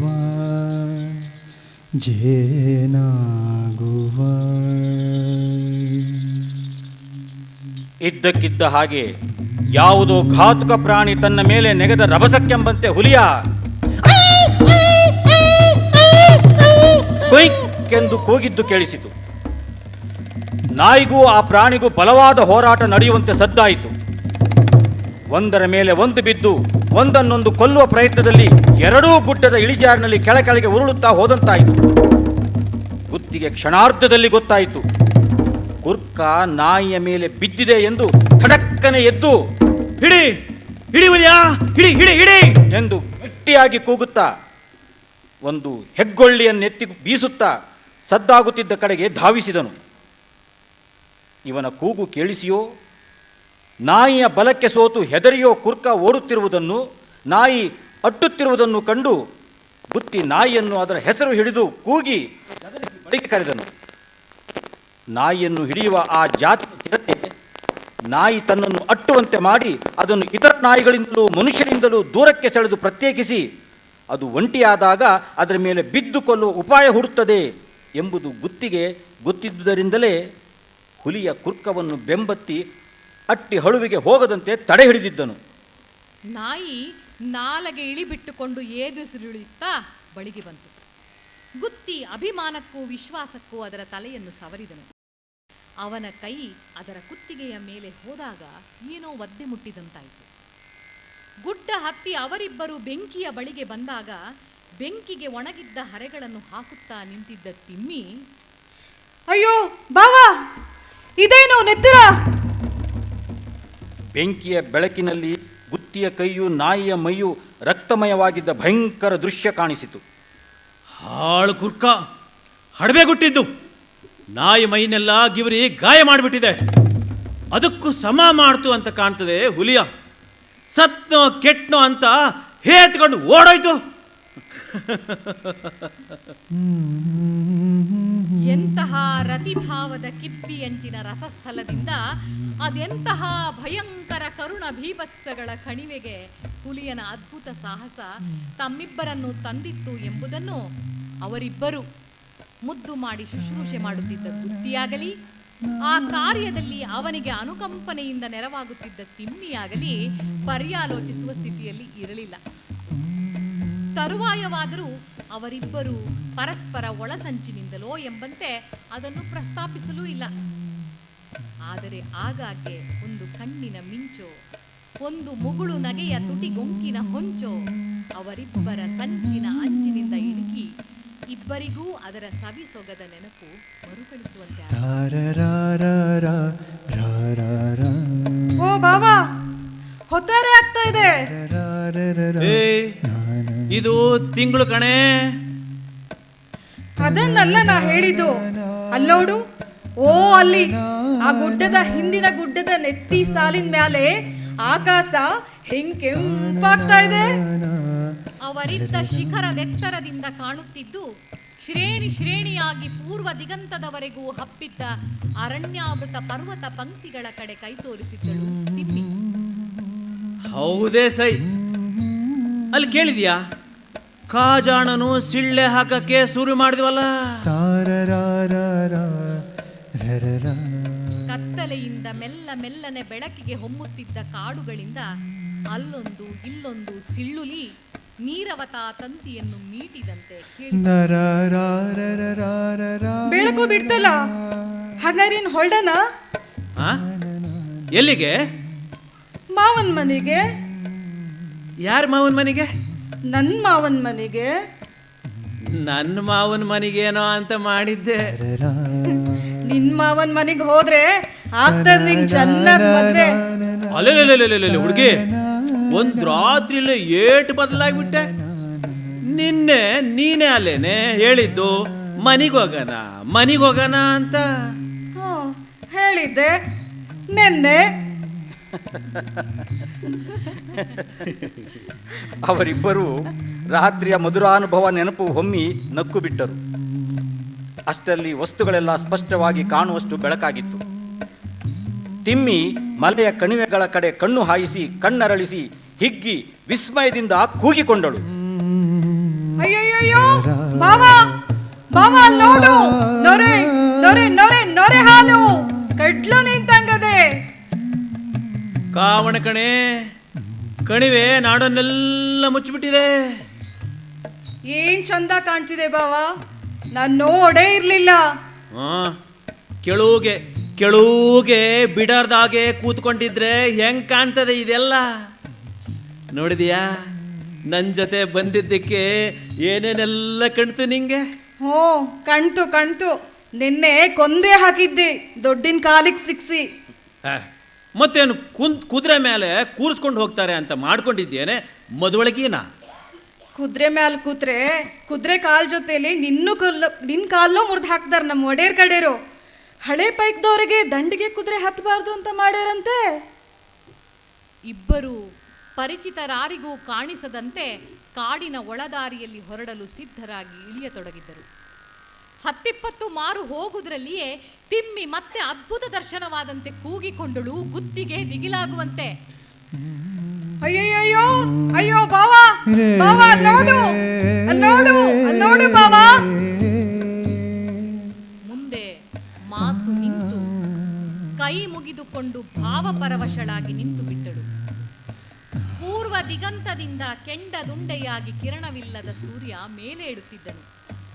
ಕಣಿವೆಗಳನ್ನು ತುಂಬಿದ್ದ ಆ ಮಂಜಿನ ನೊರೆನೊರೆಯ ಸಮುದ್ರ, ಹಸುರು ದ್ವೀಪಗಳಂತೆ ನಡುವೆ ತಲೆ ಎತ್ತಿದ್ದ ಮಲೆನೆತ್ತಿಗಳು, ಮೂಡು ಬಾನಿನಲ್ಲಿ ಸಾಗುತ್ತಿದ್ದ ಆ ಮೋಡಗಳ ವರ್ಣಲೀಲೆ, ಇವುಗಳ ಸುವಿಸ್ತೃತ ಭಿತ್ತಿ ವೇದಿಕೆಯಲ್ಲಿ ಆವಿರ್ಭವಿಸುತ್ತಿದ್ದ ಆ ಚೈತ್ರ ರವಿಯ ಸೌಂದರ್ಯವು ತಿಮ್ಮಿಯಂಥವಳಿಗೂ ಹೃದಯದಲ್ಲಿ ಭೂಮಾನುಭೂತಿ ಸಂಚಾರವಾಗುವಂತೆ ಮಾಡಿತು.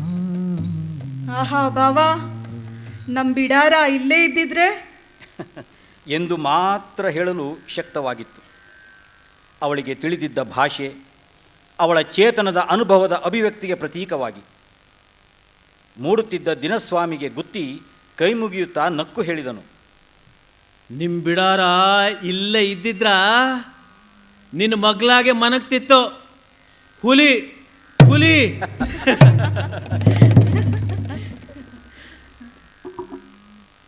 ಕುಂಕುಮಧೂಳಿಯ ದಿಕ್ತಟವೇದಿಯೊಳೋ ಕುಳಿಯಲಿ ಮಿಂದೇಳುವನು, ಕೋಟಿ ವಿಹಂಗಮ ಮಂಗಲ ರವರಸ ನೈವೇದ್ಯಕ್ಕೆ ಮುದ ತಾಡುವನು, ಚಿನ್ನದ ಜೆಂಡೆನೆ ಮೂಡುವನು, ಹೊನ್ನನೆ ಹೊಯ್ ನೀಡ್ತೀಡುವನು, ಸೃಷ್ಟಿಯ ಹೃದಯಕ್ಕೆ ಪ್ರಾಣಾಗ್ನಿಯ ಹೊಳೆ ಹರಿಸಿರ ವಿದಯ ಮಾಡುವನು. ಬಾ ಫಾಲ್ಗುಣ ರವಿ ದರ್ಶನಕ್ಕೆ, ಬಾ ಫಾಲ್ಗುಣ ರವಿ ದರ್ಶನಕ್ಕೆ, ಶಿವಮಂದಿರ ಸಮವನ ಸುಂದರ ಸುಮ ಶೃಂಗಾರದ ಗಿರಿ ಶೃಂಗಕ್ಕೆ ಬಾ.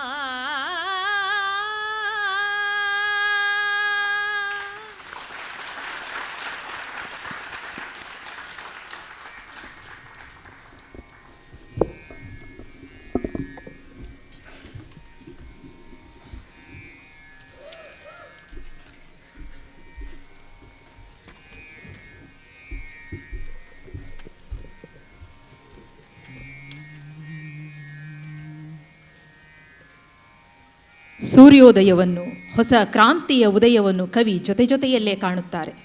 ಈ ಉದಯ ಎಲ್ಲರ ಬದುಕನ್ನು ಬೆಳಗಿಸಬೇಕು, ಬೆಳೆಸಬೇಕು ಎಂಬ ಕಾಣ್ಕೆ ಅವರದು. ಇಲ್ಲಿ ಎಲ್ಲರೂ ಮುಖ್ಯ, ಎಲ್ಲವೂ ಪೂಜ್ಯ. ಇಲ್ಲಿ ಯಾರು ಮುಖ್ಯರಲ್ಲ, ಯಾರು ಅಮುಖ್ಯರಲ್ಲ. ಇಲ್ಲಿ ಯಾರು ಮುಖ್ಯರಲ್ಲ, ಯಾರು ಅಮುಖ್ಯರಲ್ಲ. ಇಲ್ಲಿ ಯಾವುದು ಯಕಶ್ಚಿತವೂ ಅಲ್ಲ, ಯಕಶ್ಚಿತವೂ ಅಲ್ಲ, ಯಕಶ್ಚಿತವೂ ಅಲ್ಲ, ಯಕಶ್ಚಿತವೂ ಅಲ್ಲ. ಇಲ್ಲಿ ಯಾವುದಕ್ಕೂ ಮೊದಲಿಲ್ಲ, ಯಾವುದಕ್ಕೂ ತುದಿ ಇಲ್ಲ. ಯಾವುದಕ್ಕೂ ಮೊದಲಿಲ್ಲ, ಯಾವುದಕ್ಕೂ ತುದಿ ಇಲ್ಲ. ಯಾವುದು ಎಲ್ಲಿಯೂ ನಿಲ್ಲುವುದು ಇಲ್ಲ, ಕೊನೆ ಮುಟ್ಟುವುದು ಇಲ್ಲ. ಇಲ್ಲಿ ಯಾರು ಮುಖ್ಯರಲ್ಲ, ಯಾರು ಅಮುಖ್ಯರಲ್ಲ. ಇಲ್ಲಿ ಯಾರು ಮುಖ್ಯರಲ್ಲ, ಯಾರು ಅಮುಖ್ಯರಲ್ಲ. ಇಲ್ಲಿ ಅವಸರವು ಸಾವಧಾನದ ಬೆನ್ನೇರಿದೆ. ಇಲ್ಲಿ ಎಲ್ಲಕ್ಕೂ ಇದೇ ಅರ್ಥ, ಯಾವುದೂ ಅಲ್ಲ ವ್ಯರ್ಥ. ಎಲ್ಲಕ್ಕೂ ಇದೇ ಅರ್ಥ, ಯಾವುದೂ ಅಲ್ಲ ವ್ಯರ್ಥ. ನೀರೆಲ್ಲವೂ ತೀರ್ಥ, ನೀರೆಲ್ಲವೂ ತೀರ್ಥ. ಇಲ್ಲಿ ಯಾರು ಮುಖ್ಯರಲ್ಲ, ಯಾರು ಅಮುಖ್ಯರಲ್ಲ. ಇಲ್ಲಿ ಯಾರು ಮುಖ್ಯರಲ್ಲ, ಯಾರು ಅಮುಖ್ಯರಲ್ಲ. ಯಾರೂ ಅಮುಖ್ಯರಲ್ಲ, ಯಾರೂ ಅಮುಖ್ಯರಲ್ಲ.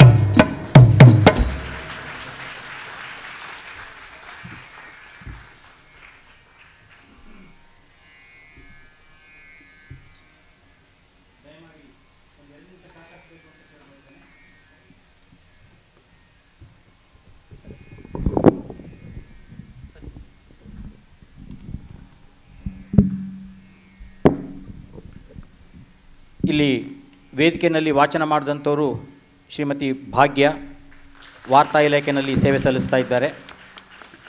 ಡಾಕ್ಟರ್ ಭಾರತೀ ದೇವಿಯವರು ಕನ್ನಡ ಉಪನ್ಯಾಸಕರು. ಕುಮಾರಿ ಕೀರ್ತನಾ ವ್ಯಾಸ್ ಕಟೀಲ್ ಅಶೋಕ್ ಪೈ ಕಾಲೇಜಿನಲ್ಲಿ ಮನಃಶಾಸ್ತ್ರದ ಉಪನ್ಯಾಸಕರು. ಡಾಕ್ಟರ್ ಹರ್ಷಿತಾ ಅವರು ಶ್ರೀಯುತ ಮಲ್ಲಿಕಾರ್ಜುನ್ ತುರುವನೂರು ಜ್ಞಾನದೀಪ ಶಾಲೆಯಲ್ಲಿ ಉಪನ್ಯಾಸಕರು. ಶ್ರೀಯುತ RS ಹಾಲಸ್ವಾಮಿಯವರು ಒಂದು ಪಾತ್ರ ನಿರ್ವಹಣೆ ಮಾಡಿ ಈ ನಾಟಕವನ್ನು, ಈ ಪ್ರಸ್ತುತಿಯನ್ನು ನಿರ್ದೇಶನ ಮಾಡಿದಂಥವರು. ಇನ್ನು ನಮಗೆ ನದಿ, ಇನ್ನು ನಮಗೆ ಸಂಗೀತದಲ್ಲಿ ಶ್ರೀಯುತ ಶ್ರೀಪಾದ್ ತೀರ್ಥಹಳ್ಳಿ, ಶ್ರೀಯುತ ಶಿವಕುಮಾರ್ ತೀರ್ಥಹಳ್ಳಿ, ಹಾಗೂ ಬೆಳಕಿನಲ್ಲಿ ಶ್ರೀಯುತ ಶಂಕರ್ ಬೆಳಲಕಟ್ಟೆ. ಅಂತಾರಾಷ್ಟ್ರೀಯ ಮಟ್ಟದ ಬೆಳಕು ವಿನ್ಯಾಸಕಾರರು. ನಮಗೆ ಸಹಕಾರ ನೀಡಿದಂಥ ಕನ್ನಡ ಸಂಸ್ಕೃತಿ ಇಲಾಖೆ, ರಂಗಾಯಣ ಶಿವಮೊಗ್ಗ ಹಾಗೂ ಕುವೆಂಪು ಪ್ರತಿಷ್ಠಾನ ಕುಪ್ಪಳ್ಳಿ, ಇವರೆಲ್ಲರಿಗೂ ಕೂಡ ನಾವು ಮತ್ತೊಮ್ಮೆ ಹೃತ್ಪೂರ್ವಕವಾದ ಧನ್ಯವಾದಗಳನ್ನು ಹೇಳ್ತಾ ಇದ್ದೇನೆ. ನಾನು ನಾಗಭೂಷಣ. ಸಹಕರಿಸಿದ್ದಕ್ಕಾಗಿ ಎಲ್ಲರಿಗೂ ಧನ್ಯವಾದಗಳು. ಶುಭರಾತ್ರಿ.